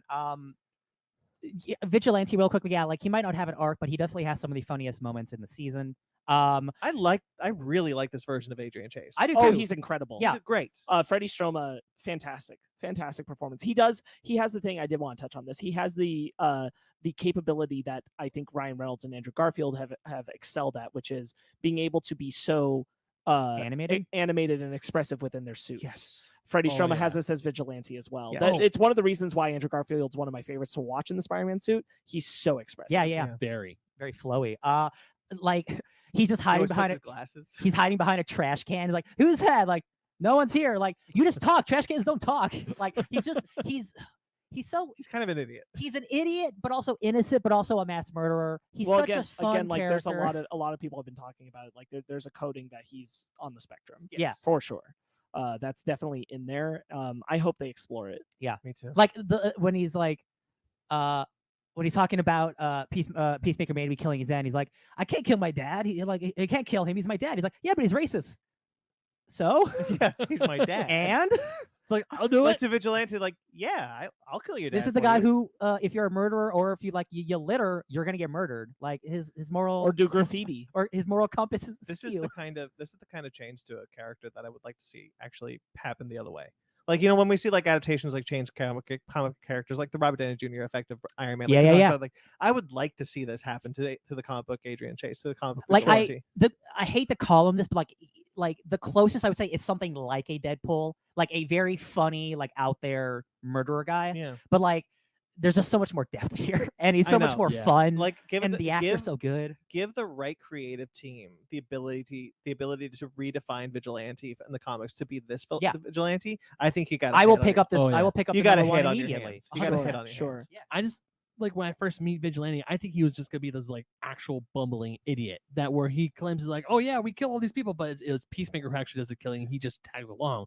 But to see that he's actually a good fighter Very and good. he is not afraid to pull that trigger, it's like, oh, my interpretation of this character was wrong. The from senator very- scene where he's like, Where "Shh, he let me just- let me Oh take my over, big god, guy." Oh that's one my- of my favorite moments for Vigilante when he's just like, "I got this, man." And he He's just just whistling as he because murders. he knows that Peacemaker's having a hard time, but he doesn't quite understand why. But he's like, "I can do this. Let me just, he's got Let that me murder comfort these children. moment to kind of have that moment. He's so wonderful. It's one of my favorite moments of Vigilante has in this season. like this when he takes this that scene when he takes the sniper rifle, that's when I knew that Vigilante was on the level and he knows how to fight. Even I completely forgot when he was in prison because you get that scene of him walking through, all the inmates are just screaming at him, possibly Smiling. cussing him out. He just has this grin on his face, goes right to Augie and the other white supremacists, and just it's like it's He a knows scene what's that up. makes you feel cringe, and it's like you're asking to die, but at the really- same time, it's like, oh, that's right, he can fight. I really like this. I really like the relationship between Peacemaker and Vigilante. Like at the beginning, because we understand that Peacemaker doesn't like Adrian Chase, but he likes Vigilante, and so like having the two of them like do this, like they're blowing up these appliances and these cars and whatnot, and like I think that's a really interesting sequence because we as the audience know that Adrian Chase is Vigilante, Yeah, but like Peacemaker doesn't, so kind of like cueing into the audience like, oh, this is an interesting dynamic that's playing out here. But that kind of piggies back to one of the things that I really like about just cinema and about storytelling in general is the kind of like epilogue scenes. I talked about it a little bit with that I wanted to see in Spider-Man No Way Home, but it's more like Spider-Man into the Spider-Verse, where it's like during the end of the series, we see little snippets of what people are doing, what their lives are like after the show. Johnny went to the graduate, blah, blah, blah. And it shows how they've and they all like show how they progressed in their own ways. Like Vigilante and Peacemaker are having a good time blowing stuff up again. Back at it. And Adebayo has like the kiss. It's like, that's the kind of like button that No Way Home was missing for me. Mhm. That this does really well, and other things have done it very well, Sure. like into the Spider-Verse. Like, Sure. I really like that. Vigilante doesn't care what floor he's on, just out the window. Yeah. He just goes, He doesn't even look. He's just like, I'm out. He's just smiling. Yeah, good job. he just He opens the just door. trusts he's on at least the second floor. I can make this. He's just like, bye. I think that definitely like what we're talking about with Vigilante. You're benefited a lot. A lot of people have talked about with Peacemaker. You're benefited a lot by the ability that people are not as familiar with these characters. Yes. You have a lot of leeway to reinvent and make something new. I think it's benefited a lot. The show really takes its own stance on them, and I did. This isn't necessarily going to make me want to read Peacemaker comics because I want this Peacemaker. Yes. Yeah. And that's not who he is in the comics, and that's okay. There's a new Sure. Now there will be a reason, but there's like 100% a yeah. comic on the stands right now that is this Peacemaker. Yes. But like prior to that, right? Yeah. Like I'm not going to go back to the old source material. I'm not going to read the old and get this Vigilante. and get this, Yeah. right? This is what I'm craving. This is There's what I'm loving. There's a scene towards the end when Adebayo is giving like the speech. I just want to shout out Charlton News, because Charlton Comics was the original owner of Peacemaker. Hey, apparently she had like a super busy schedule. Thanks, Viola Davis, for being willing to cameo as much as she did. Probably that's Yeah. her house. Because apparently it was Yeah. really hard, but like during the time they were filming, but like she did She really got a couple wanna- scenes. She loves Yeah. being Waller, and I'm real glad that she loves it. You see her twice. Once through a Skype call, and the other or FaceTime call at the very and end when she's and watching the other speech, when yeah. she's like actual in person. I'm just like so So- glad that they were able to get the people they did from Suicide It- Squad and even from the Justice League. I was like, Yeah. nice. This is Well, good. I want to wait till the Justice League. What were you gonna say, Ryan? I'll get there. I- I'll get there. Go ahead. I'm gonna shout out someone we haven't brought up at all, which is Judo Master. Yes. Love Judo Master. Judo Master, I think, is used economically pretty well. Mhm. I kind of wish we got to explore a little more of the character, but I also He's don't think coming it was. back. I also don't think it was necessary. Not the same way that when I say I want to explore more of Adrian, it was Yeah. necessary. Yeah. I think Judo Master fit quite well. He was and a fun little appropriately into the thing. antagonist. Always Yeah. just kind of lagging behind. I Yeah. love how he.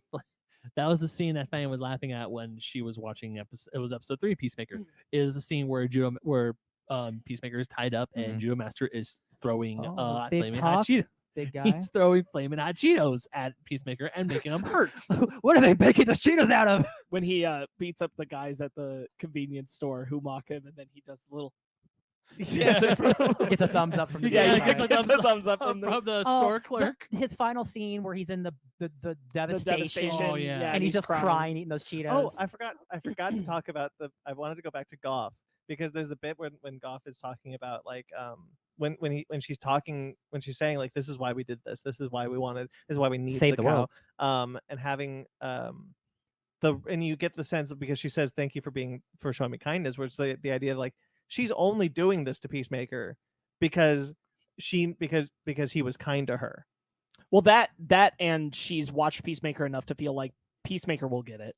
Yeah. Peacemaker, Like Judo I Master. understand Peacemaker. Peacemaker, I can speak to. Peacemaker will get this. Peacemaker ultimately lives for the same purpose I do. Yeah. Because up to that point, Peacemaker did live under the same logic that Goff is expressing. Yep. It is that same utilitarian thing. By any means necessary. But yeah, but Goff didn't see that Peacemaker is changed. changing But it's really it's just kind of a nice little button to the for sure. to seeing the butterfly like getting high with Peacemaker and Eagly and Vigilante. Yeah. Like I mean, like you did that this moment that like there is this kind of unspoken bond that at least Goff feels like she has with Peacemaker. Mhm. Yeah, because she could have died. Absolutely. Yeah, I liked that. I really like every character in the show. I like all the relationships in the show. I think that secretly the show succeeds by Danielle Brooks's autobio. Yeah. I think it carries the spine of the show. She's in a kind of big the way. audience surrogate in a way. In a way, yeah. But she has so much to say and offer. I think the power When of she the- betrays Peacemaker. but I think the power of the cathartic moment when he tells her after Eagly, you're my number one best friend. at the very Yeah. end. And the way she reacts almost to starts it, that it crying. almost makes her cry, is like, God damn! Like it really cements the whole thing as a season. Yeah. Her introduction, or like when like they're in the trailer, and he's like, "Thank you for being part of the team. You're dressed real nice, sir. John, you're easy to talk to. I'm Because- talking way too much. I'm gonna stop now." Because importantly, like you come out at the beginning of the season, Chris has nobody. Yeah. And you get to the end, and like Chris has people, but like number one thing, Chris has autobio, and he knows it, Mhm. and like she knows it too. That's It's why like he's they're so friends. hurt when Right, she betrays exactly, and he expresses that. But her not even saying it back, like you're my best friend too, or anything like that. You know that that's how she feels. Yeah. Chris is no longer alone by the end of the season. Like, That's what's happened. even Like, when, he's got a totally new support system in his BFF. life. Yeah, even like when Mern's saying is like, "Hey, out of bio, go talk to the Chris." Is like, "No, have Harcourt's like, no, he wants to have sex with Harcourt. He trusts you." Yeah. Okay. Justice League. I mean, sure. I Okay. don't know what more there. Well, I guess I- there is a bit more to say. Well, Certainly. so the Justice League have a cameo. So right. So one of the things we talked about, like the idea of like the show feels like it lives in the DCEU. yeah. Is that the Justice League do show up at Sure. the end of there, and I think that's really interesting that like this is you didn't expect it because this is a B-list Not at DCEU all. character. And importantly, you don't need it. You don't need it. If it didn't happen, the whole show still works. Absolutely. And Yeah. but the fact that it does happen adds to the fact that like this is the Suicide Squad 2. You know, like it feels like It's the Th- DC universe. this is Mhm. this is the universe that like anybody can show up at any time. And while they didn't because it didn't serve the story, at this moment they were late. they at this moment they show up because they need to be in that. It's kind of like you don't need it, but you do kind of have this moment of Peacemaker telling them to go after themselves. I will say that I think one of the strongest reasons for it, beyond just like a fun cameo, the fact that it connects to the larger film universe, what it says is like, look at what these human beings did. yeah. Yeah. You gods. Yes. We Look don't at need what you, look at Superman. what these mortal beings accomplished when you didn't show Look what up. John Economos did with a broken which I leg. think Yep. which I think serves the purpose of like really expanding out the concept of what the DCEU is capable of, because it's like, yeah, we got the Justice League, but like so much else happens here, Yeah. and so Yep. much else needs to happen here, and like it doesn't matter why they couldn't be there or whatever happened, like they couldn't be there. And look at what these people accomplished, these humans, these people we've watched like struggle, and anyone could write them off. Anyone in a far off stance would And look at them everyone as Would, like yeah. a mess. Yeah. And look at what they did that the Justice League didn't show It's up to do. also fun to think that Amanda Waller had to call someone to call the Justice League, or she's like, Bruce. Shit's bad. Remember, I and need you. And Bruce is apparently too busy to show up, even though he would have been in it, and so would Cyborg because they all doubles the were there. entire Justice League was there. But Their body doubles were there, and WB made So I them wanna- be removed. So I want to talk. So I do want to talk about that. So like James Gunn has said, like he cannot say why that is the case, but they were Yeah. there. They were in that. I've seen scene. all the pictures. They're all there. The stand in Justice League is very hot. Yeah. Strangely. True facts. And seriously, look at those pictures. Yeah. And so like the only ones who are there are the ones that like we know they're the only ones that Warner Bros. Knows what they're doing with. Because they got Right. movies coming out this year. And interestingly, what I thought was kind of cool was that Jason Momoa was the only one who was supposed to be there. He Yep. was the only one who had lines of dialogue and was supposed to be in the moment. But Ezra Miller was like, "Can I Yeah. do it too? Yeah. Can I do it too?" And I think this makes a lot of sense because Jason Momoa's Aquaman has the capability to feel like a character. I think that his presence has been allowed to make us kind of ease into the DCEU is capable of different genres. Yeah. Yes. Because Underwater, Aquaman Lord is of the Rings. not like Justice League. No. And neither are like James Gunn's Suicide Squad or Peacemaker. Yeah. Yeah. But Aquaman has fit into all of these places just fine. Yeah. So I think that his involvement was actually one of the smartest things, his appearance, because it still makes it feel like I believe this is still Aquaman from Aquaman, Yeah. who's also Aquaman from Justice League. Yeah.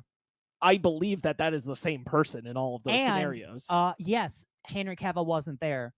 Superman was there. Right. He was. That they did not have to include Superman in. They could have done Supergirl. They could have done literally What's- just two people. What's really nice about that is that like okay, they scrubbed out Batfleck and Cyborg. That sucks. But what's interesting is that it does give you hope for like Superman fans. Like clearly they want to do something with Henry Cavill Superman at some Yeah. point down the line. They haven't written that character off, Absolutely. or his role post Flashpoint is going to be very different. Yeah. Yeah. Even if that's the case, the fact that he's in this show at all means like they're not ignoring him Yes. completely. And, Yeah. and interestingly, season 2, I just realized season 2 of Peacemaker will exist in a post Flashpoint world. Well, Mhm. Oh and, God. and even then, like, it just adds to that flavor of that this Superman has been inspiring and doing things since Justice League ended. He was in Shazam. That's what he's He doing. was, yeah. Yep. Right, exactly. Like there are people who are fans of this guy, Yeah. and he's still out there being like the pinnacle of Superman. It's fine. It works. It's still great to have him there. Yes, I agree with that. And point it gives overall. you hope. And like obviously, like look, Ben Affleck's never coming back to do Batman. He's very clear After the about- Flash. After the Flash, he's never going to do that again. Yeah. And it sucks what's happening with Ray Fisher, but I'm sure there was like a legal thing, like we can't have Ray Fisher At stand least, in. man, he James Gunn tried. I can't. I'm sure. Gotta give But him like respect. I'm sure that would have not gone over well with like. Oh yeah, what's going on with, 100%. like, Warner I Brothers. think it would be like Ray Fisher or bust, and Warner Brothers is utterly unwilling to make it Ray Fisher. Yeah. So And if they have a Ray Fisher stand-in, it's like that's going to it's be. the Henry Cavill thing. So, but like bad. they're yes on Mhm. Henry Cavill, they're no on Ray Fisher. But Henry Cavill's white. yes, also a problem. I don't mean to point that no, button on yes, it. that is but also yes. that's where no, for that's sure. But kinda like where it's that comes from. definitely on that end. It's definitely driven by like, yeah, Stay I away think, from I think they that, do yeah. know what they're doing with Batman, but they didn't want to give the definitive answer in Peacemaker. On Yes. would this have been Michael Keaton's Batman who shows In up? like Who 6 knows? months, it Right, would've been yeah, Michael right, Keaton. exactly. Like I don't Yeah. think they wanted to play in that kind of fire, so they just left it alone, which Yeah, is yeah. fine, especially because like they didn't all need to show up. No. It could have also honestly just been Flash and Aquaman, and I would have. We still were been like, cool. available. Right. Yeah. Exactly. Yeah, yeah. Yeah, everyone else is doing other things. Just In see. fact, I mean, my only problem with Superman being there is I'm like, so did Superman fly hardcore to the hospital, or what's up? Did he just watch him walk her away to the hospital? Here, let me take her because to the hospital for that you. definitely does paint Superman into kind of a bad light, I bro. honestly can imagine like, please let us help. And he's just like, fuck you. Yeah, yeah. Like I Yeah. can imagine that. I can see Superman is like, so you need a lift, and I was like, no, I don't. Nope. Sorry. You're me- late. Let me take her. I can do it. I'll I do can it get faster. her there in 10 seconds, my guy.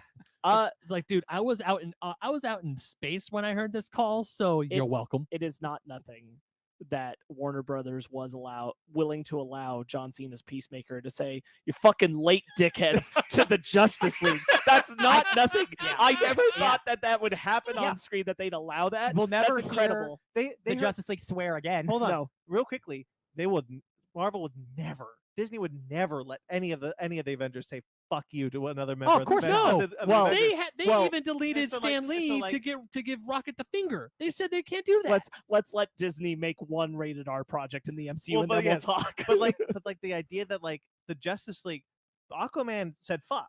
Yeah. He's not Yeah. gonna say fuck in the Aquaman. Ever said movie. it twice. Ever again. He he'll said never- it twice. Yeah. He'll never do it again. And so like having like the idea that Warner Bros. is like, yeah, okay, in this version and this well, part, and they can because do this. honestly, it makes sense because like you don't need to swear all the time, right? Like it makes them Yeah. feel like it's in that buddy personal relationship. Exactly. But like Yeah. you don't need it because like we don't swear all the time to each other, but it does happen. Yeah. Yeah. Right. And like it feels like a real thing. Like and as far as like viewing practices, like nobody who's too young to watch your Peacemaker show is going to see their Aquaman say fuck. They're just gonna watch the Aquaman movie. Yeah. And then when they're older, they'll get to watch Peacemaker and they'll be like, oh shit, If that's you're great. like- that Yeah. that's fine. It's like in X-Men First Class when Wolverine says "fuck you" to Xavier and Magneto. Like that's Yeah. never gonna happen again.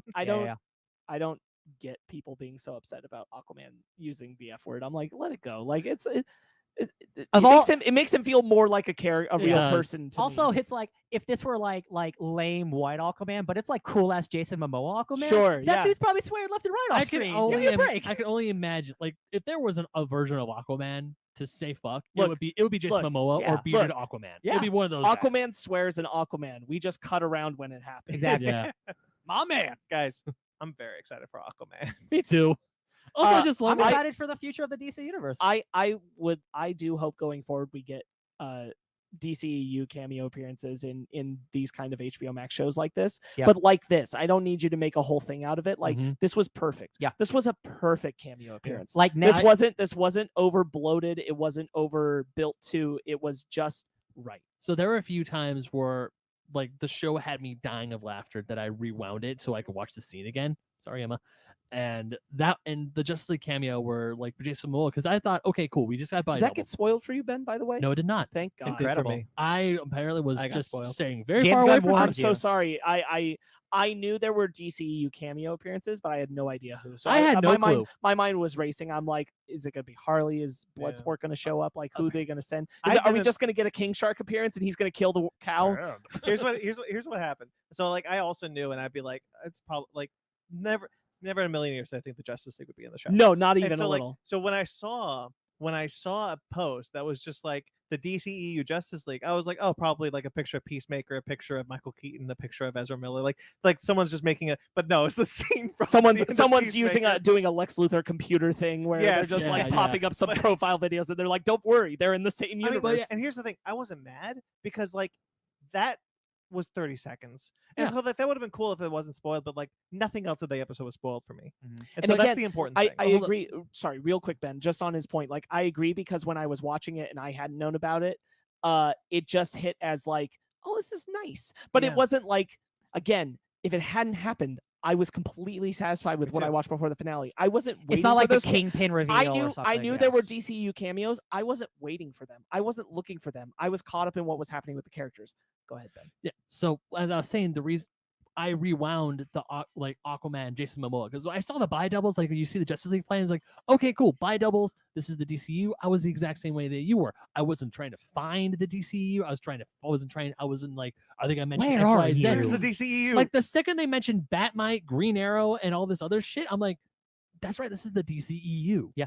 This is cool. This The is cow. they mentioned Hue. Batmite, Green Arrow, and all these other heroes. I think it's they keep throwing jokes at Aquaman. it does feel like this world. It does feel like Peacemaker can exist in a world with like Batman v Superman. Yeah. And at the Yeah. same time, like when we see Jason Momoa and you see Ezra Miller, I lost my shit.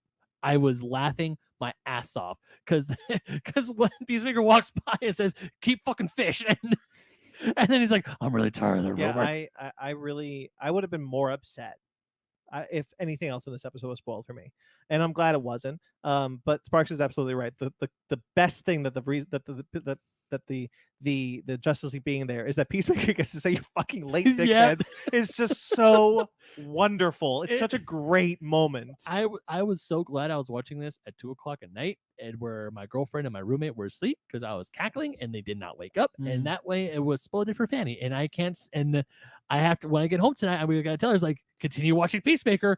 Trust me, continue to watch Peacemaker. There's a shot at the end that you're gonna want to see. Just stop 5 minutes. Yeah, Before stop right the as they're end. exiting the barn. Okay, Just so stop right there. so the finale happens. We're in the post alien world.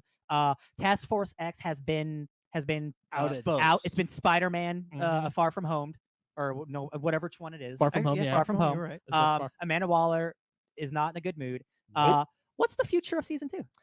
Because Because I have an idea because I read Suicide Squad comics. I think Adebayo is gonna be put in Waller's position to like reinvent what that whole division is doing. Like no Task Force X necessarily, not as it was, but like Yeah. reinvent like the intelligence gathering and operations that Waller would have been running up to code that they didn't know about. Sure. Maybe Flashpoint retcons are to be Waller. I'm not even thinking about Flashpoint. I'm not even thinking about can't do Flashpoint. this. I'm not trying to think about Flashpoint. I'm not trying to think because about because honestly, it's coming. honestly, I No, know. it's coming. no, I know. I'm with you, but the thing is, like, whatever happens in Flashpoint isn't going to change shit about what James Gunn wants to do with the season 2. Yeah. It doesn't matter. Oh, yeah, He'll he's tell been- the story he he's wants to been- tell, regardless of what's going He's been on. very clear that like when we talked about like Guardians of the Galaxy, the fact that Infinity War kills Gamora, and like when he's like, no, it doesn't change my plans at all for Guardians 3. Like Well, it 'cause didn't. There is still a And- Gamora alive. And so he's been very clear that like whatever the larger implication, he's Grant Morrison. You know, when Grant Morrison was doing JLA, Grant Morrison, they were told by DC editorial, hey, you can't make Superman look like this. He's blue now. And Grant Morrison was like, okay, but I'm still gonna ride him like Superman. Yeah. Like, so nothing changed for Grant Morrison in don't- that moment. And so Mhm. like I don't think, and so I think James Gunn is like, yeah, nothing's changing for me. True, I don't think the Gamora who's alive in the last universe is going to show up in Guardians 3. No, but you know what I'm talking about. No, I Like, do. Yet that story, because the nature of the MCU matters, because that's going to matter. But like that was always his plan. Yeah. Right. So like it doesn't change anything. My plan is still intact. Right. And so like Yeah, yeah. like Peacemaker, whatever happens in Flashpoint, Peacemaker season 2, my plan is still intact. The Flashpoint stuff affects the greater DC universe. It doesn't affect this low-scale Peacemaker show. and yet this low scale, and even if it did, it was in his plan. and yet this low scale Peacemaker show is arguably the best DCEU media out there. Yeah. I have a feeling that Amanda Waller is going to go against this task force because in the comics this like thing kind of happens, and then she creates her own like rogue group to go after these I really guys. hope that is what happens. I really hope that that Viola Davis is a recurring character in season 2. That'd be rather so than- good. rather I than would just a love that. cameo. Yeah. I think that would be great. I think she'd want to. By all accounts, Viola Davis loves playing Waller. Oh, yeah. So I think that would be great. She is weirdly the connective tissue of the DCU because she's the only one who's like interacted with Ben Affleck's Batman yeah. and now carried over all the way to Peacemaker. Like she makes everything kind of whole. Refresh my memory, but Viola Davis, she was the star of How to Get Away with Murder, right? I think that's the show. did she She's get away a with it? star of a show that's like that, and I think that's the one. I want to say she You ever is. watched that show? No, Fanny watched it, but because also I'm trying to say like Did yes, she, get, Viola, did she get away with it? I don't know, maybe, but I No, want she to say teaches that people how to get away with Yes, it. Oh, that is the show. okay, cool. But I want to say because Viola Davis, she's used to doing TV stuff, so I have no fear that if James Gunn were to approach her, is like, "Yo, I want you on a Peacemaker season 2, like as a more recurring role," she'd be like, "Oh hell Well, yeah!" like, It's all again, about scheduling. Yeah, the first season was all scheduling. So like if Yeah. she was available, I'm sure she would have done Oh, more. I'm pretty sure she would James have like, Gunn- "Hey, write me in more." James Gunn has such a great reputation with actors Oh yeah. that I've never heard a bad thing about working with James Gunn as an actor. That's why half of them keep showing up in all of his movies. Right. And And that's so, like, also so why half of tons them. tons of actors keep coming back to him, and so like and he loves working with actors, so he keeps bringing them to Yeah, different things. not And just- I don't think it's out of the realm of possibility that Viola Davis just loves working with James Gunn. Will do it again. Yeah, and also not to bring up the scandal that that occurred to him a few years ago. Oh, sure. That's why a bunch of like the entire Guardians cast flocked to his side and said, James Gunn is a good person. Yeah. We will. I mean, yes, he's effed up in the past, but he is. He made bad jokes Can't- 10 years ago. Yeah. Can't wait for Dave Bautista to show up either in season 2 or the spin-off project. Oh hell yeah! Oh, Make him KG oh, Beast. yes! There's a rumor. Yes! There's a rumor that KG Beast is already in this universe. Yeah, but not a good version. No one cares about him. The idea that oops, that's point is Bye gone. bye. It went away. Oh yeah, there was a rumor. A rumor's already coming out about Peacemaker season 2, which is ridiculous because James Gunn has been Oh, like, the Bane Oh one? yeah, he's been already No, been like, he's like, no. I I haven't even written it yet. He's like, I haven't written the show yet. It's like, because the Bane rumor showed up Oh, before Lord. season 1, and he's like, this isn't true. I would genuinely actually like to see Dave Bautista as Bane. Sure. I actually think He- he'd be good in the role. I'm sure he would. He would be Um, great Bane. I would not be surprised if Batista's already talked about wanting to go over there with James Gunn and do Yeah. something. Because he's done so, with like, Marvel. Yeah. Yeah. So I bet that happens, whether it's in season 2 of Peacemaker or whatever the spin-off project. That is The other one spin-off that project, James yeah. Gunn is definitely doing. Yeah. Because even though that didn't get like an official announcement, It's the head of HBO Max said it is happening. It's in Yeah. early works. Yeah, Mhm. yeah. Although Ryan, I don't know if Dave Bautista's done with Disney money because they have him with the Disney streaming commercials. Do you guys think? That's true. Do you guys think it's Ratcatcher 2 that we're following? I have to I hope assume. so. I have to assume. I feel would like like- it's got to be her or Harley. Yeah, I would don't hope think it's anybody else. It can't be Bloodsport, I don't think. I mean, it could be, but I I, just don't think that's interesting. yeah, Yeah. yeah. I would like to see Bloodsport, but I want to say it's Ratcatcher 2. Idris Bloodsport Elba's feels like going to be busy with his own I feel like other series. he's a guy who'll show up as like a cameo. in Yeah, he's season already 2. got Knuckles. True. He's got the Knuckles TV show. That's what I was hinting at.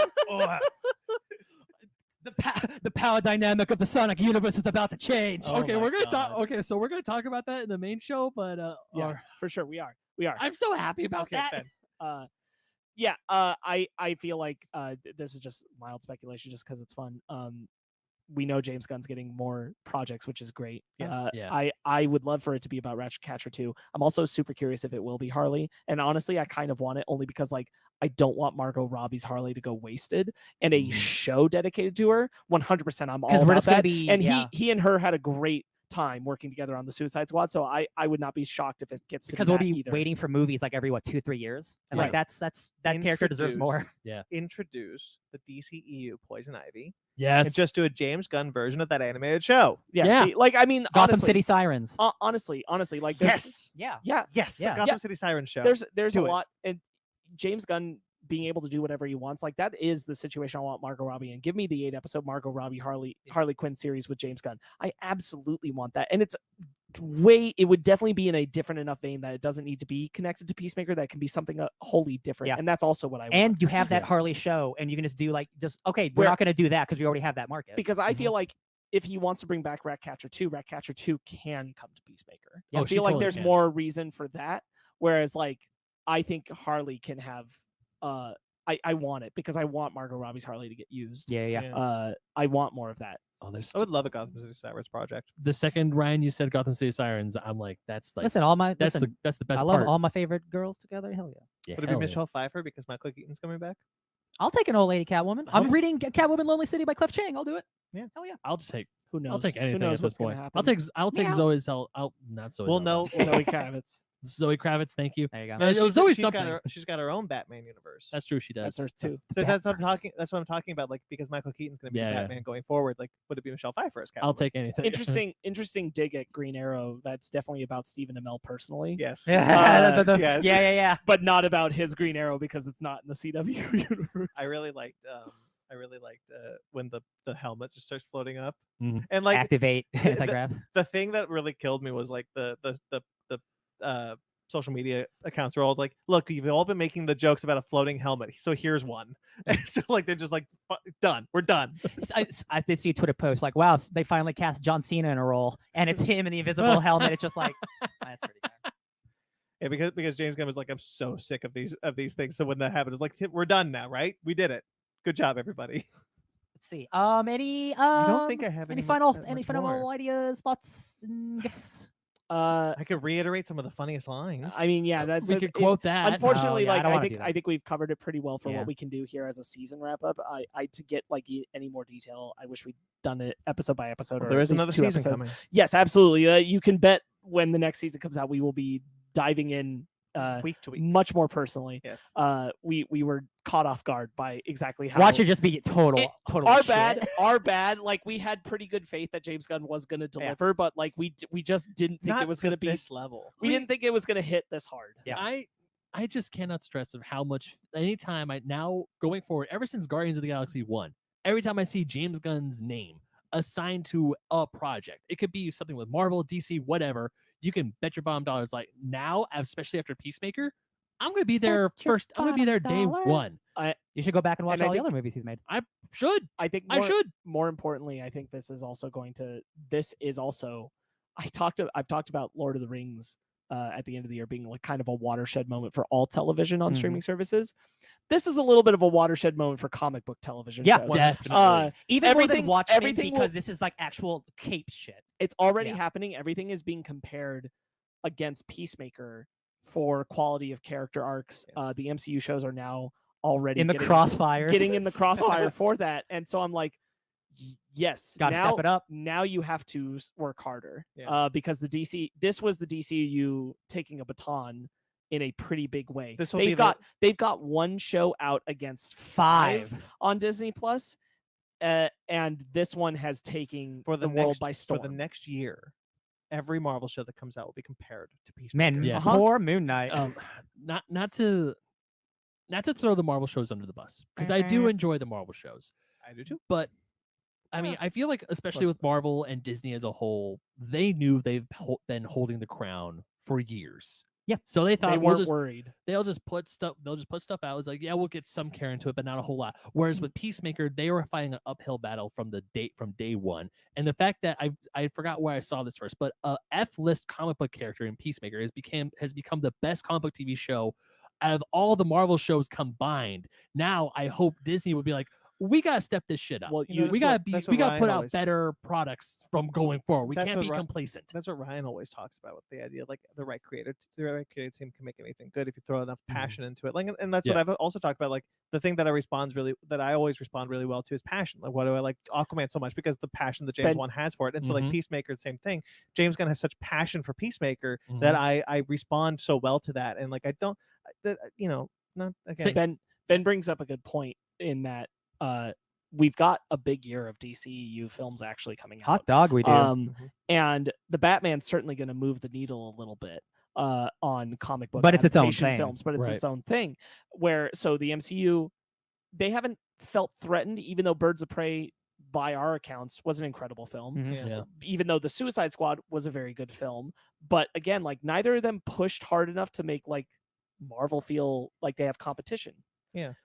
And Marvel's always been been Peacemaker like cautious, like we on love it streaming, all. right? Peacemaker on a streaming service now, that's competition. Yes. Yeah. Competition has come. Mhm. The MCU is going to have to step up now. Yeah. And I hope so. And, Oh, al- man. and also what I hope for Warner Brothers is that, okay, we have a hit with Peacemaker, and they also keep going to other creators out. As much as I want James Gunn to get the work and get the money, He can't I- do everything. exactly. He should- I want shouldn't. other people to. I want Warner Brothers to be like, we found one guy who was very passionate about one thing. Let's find another creator who's very passionate that's about X, Y, or Z, and they go to them and they keep putting out the stuff they want to do. One of the things that I want to go back to what Sparks said was that the competition has come, and you know what, it came at a good time. Mhm. Because like the Marvel movies, like they are in their spot, Right. like they I think most if not all are very good. Most are very good movies. I forgot about Iron Man 2 for a second. Are very good movies, and so like they didn't need the competition, and they were just happy that DC was putting movies out, and they were happy to kind of have their moment.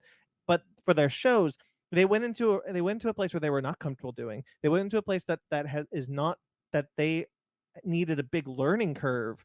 That they are just like, oh well, if we just keep doing what we're doing, we'll just make these things. So what I hope is that this competition with Peacemaker has come at the right time, where Marvel Studios has become complacent. Yeah. And that now we'll have to say, okay, now we got to work again. We got to try Yeah. again. This is And so I hope that is the case, that Peacemaker kicks them into the butt, and we start seeing better shows from Marvel. this is a really interesting discussion topic that we could talk a lot of avenues about, and maybe we will next week on our podcast, because this is about Peacemaker, and Yeah, I it think is. we'll talked about it for quite a while. So let's wrap that up. That was my final point. yeah, anyway. But Okay. I'm saying, like, I have responses, Uh-huh. but I don't want to do it right now That's fine. because we'll be here for We've been- another half hour or so. You know We've what? been talking about Peacemaker We've for a got long nothing. time. We've got nothing going on for next week. So why don't we put a pin in that, and we'll just Yeah. wrap up Peacemaker, I guess. Yes, Hell yeah, baby. Yeah. incredible season of television. Yeah. Oh my God, so good. The needle drops are amazing. So good. I am going to get that cover of Pumped Up Kicks, because I have not heard a good cover of that song in a It's long about time. murder, Eric. She's right. It is. This is School one of those, shootings, yeah. This is one of those shows where I'm already wanting to watch it again. Me too. I want to watch the Suicide Squad again. I think this I- complements the Suicide Squad so well, and I think that when I watch the Suicide Squad again, I'm going to experience it differently because of the show. I want to watch it again. That thought has been protruding through this conversation in my brain the whole time. It's like this show makes me want to watch the Suicide Squad. Hell yeah, let's one watch it more on time. HBO Max right now. Yeah, you got it. Let's do it. You got a big ass TV. Actually, It's not on HBO Max, is it? It is. Oh, I thought they took it off. Just No, kidding. no. Oh, you kidding me? A bunch of other DCEU projects left. Yeah, That's I why think- he's bringing it up. I think they are on because of Peacemaker. It better be because that's dumb. No, because after I was done like going to Peacemaker, it says others like this, and the first thing is Okay. the Suicide Listen, Squad. I'm just saying they've done stupid Now, things. but to be fair to Ryan's point, like it probably won't be on for much longer. Oh, Because they God. like to sell their stuff to Peacock and Yeah, move no. it around. But anyway, so Yeah. that'll be it. Yeah. All right. 10 out of 10 would watch again. Well, I kind of did. I watched Uh-huh. it twice. Yep. absolutely. I think I we all look- agree. I alluded to it earlier. 10 out of 10. Okay, so that'll do it. That'll do her. So check out our other stuff. Hey guys, like this video, subscribe to this channel. We love doing these. Hopefully next year we'll be talking about Peacemaker season 2, week to week. Outside of that, we don't know what our next week to week Fake Nerds watches at this Moon point. Knight. What do you It's think? Moon It's Knight. we It's think Moon it's Knight. It's in a couple weeks. It's Moon Knight. You really? But I don't want to push Moon Knight because what if we don't like it? Then Ryan's mean- heartbroken. I mean, I will let you guys know that first episode Yeah. if I am watching the show. if, with if, you. if the first if the first episode is a problem, then we'll Moon discuss. Knight But is going to be expect that Moon Knight is week to a week. test for Marvel, you Yep. guys. I was hesitant because No, I was I get like, it. if we don't like it, Yeah, we don't want to commit to it, but like Well, That we is can a always show I- change our minds midway. After That's true. after watching Peacemaker, I'm like, God, I hope Moon Knight's great. I've always said I hope Moon Knight's great. All right, so okay, stay tuned for whatever our Moon Knight thing will be. whatever it is. There is also, of course, going on the Star Trek Discovery Fake Nerds Watch that I am doing with Diamond Annoyed, Michael Carls, and Just a Little Podcast Cookie has returned on this latest episode coming out soon, probably up by the time you see this. That was a lot of fun getting to talk to them with a show that's really losing me. Oh no! I'm so sorry. But Picard is coming soon, and then Strange New World. So hopefully, Well, you love Picard. I'm excited for the next season. All right. I'm always hopeful for more Star Trek. Well, you know what? Lower Decks is coming back eventually, Eventually, it's far too long. but they're coming back. They got a new season, so So stay tuned for all that. I'm continuing to do that with Michael Carls and Cookie, just kind of separately. But that is Fake Nerds Watch, so check that out. That's on this channel. Of course, you can check out our other shows, such as Basement Arcade. Basement Arcade just put out a new episode of Mortal Kombat X. That's up right now. Yeah. You can check that out. Of course, you can check out Basement Arcade Posmany, which has a new episode up. Yep. You say that. yeah. Fixing consoles with Retro Zoe. Cool. Of course, that's audio and video. So if you don't want to watch it, you could listen to it. That's there. There's also a Nintendo Direct. That's a snippet from the last episode. And last Else- week we just did a Book of Yeah. Boba Fett discussion. Yeah, we did. And there's a Book of Boba If Fett you want discussion an up there now. opposite Peacemaker discussion, go check out the Book of Boba Fett. I've been saying so a lot of times, like I get really emotional sometimes, and I feel really bad about it. But Boba Fett was not one of those times because I realized I was like, I didn't get mad at anybody here. I just got mad at the show. Yeah. Yeah. So Which is fair. So stay tuned. So watch that. That's up right now. Animation Station, that's available. Fake Nerd Book Club, and of course the Fake Nerd Podcast, which we do every week, go live every Sunday. Talk about movies, comics, TV shows, whatever. This week we've just talked about, because when this comes out, we just talk about what the implications of, like, what if Lucasfilm decided to be like, you know what, the sequel trilogy is retconned now, what that kind of would mean. And the week before that, we talked about Nightmare Alley. Nightmare Alley. Thank Yeah. you so Not much. as many alleys as you'd expect. Spoiler alert. Nope. Coming up, I guess, is probably Marvel versus DC TV shows. Well, we'll see. We'll see. Probably. We'll see. But hey, after that, it's the Batman, guys. Yeah. Oh man, what a time! What a time. What a time to be I alive. gotta stop watching interview shows because I keep seeing clips from this movie, and I'm like, oh my god. I don't know. It's a guys. 3-hour movie. Can you? No, I know. Is but it I 3 just- hours? It's 250. Yes, It's you're 255. Ben, you're it's shitting me. 255. Their chemistry, seeing that. Better pee all that pee Do out you remember, before you do go. you remember when that magazine cover dropped with Zoe Kravitz and You mean the hottest magazine cover Robert of all Pattinson? time? And I was and someone was like, I feel dirty looking at this. I woke up and looked at it, and I'm like, it's too early to be this horny, y'all. It's Come like, on. no, what Come happened on. is you woke up, you see I that feel like I magazine. shouldn't be watching No, this. here's what need a happened. cold You're being like, shower. you're walking through, it's like, my day, be so fine. You see the magazine cover, and then horny. Anyway, that's the kind of chemistry I've been missing in blockbusters, people. the You've been horny saying you want Batman. things to be horny again, so I there got you it, go. baby. I got it. We're back. You want horny? Look at that magazine cover. There you go. Thank you, All Warner right, Brothers. so stay tuned for all that fun stuff. And you can find us on Twitter, Instagram, Facebook, all Victor Podcast. Of course, we got a TeePublic, we got a Patreon. Find those links below. On our website, victorpodcast.com. All those links are there. That's pretty much all I should plug. Outside of I'm at BT McClure on Instagram and Twitter. Ryan, where can you can taste it at DJ Tony Snark everywhere. taste what? It. Okay, Yeah. Ben. You can find me pumping up those kicks at BenMaga27 on Instagram and Twitter. Ryan. Burger, Eric. Who? You just said Ryan. You can find me at DJ Tony Snark.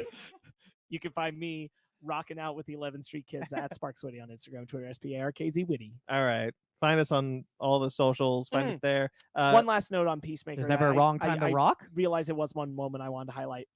The part where Harcourt is holding the butterfly of Murd. Oh, yeah. I can't believe how much emotion I felt in that. Right? Yeah. For a Well, little so bug good. bug? We're gonna add 25 more minutes to this Good. episode. very good CGI. Oh yeah. Very good CGI. Those butterflies are pretty. Oh my gosh, how Yeah. cute was the cow though? So cute. Scary cute. cute. Kind of cute, like an ugly The, pug. the CG for Eagly is so good. All right. It really is. Yeah. Oh, Okay. Subscribe to us. Subscribe to us. Like this channel. Like this video. Subscribe to our channel. Till next time we see us, guys. Do you really want to taste it? Batman's a pussy. Stay fake nerds.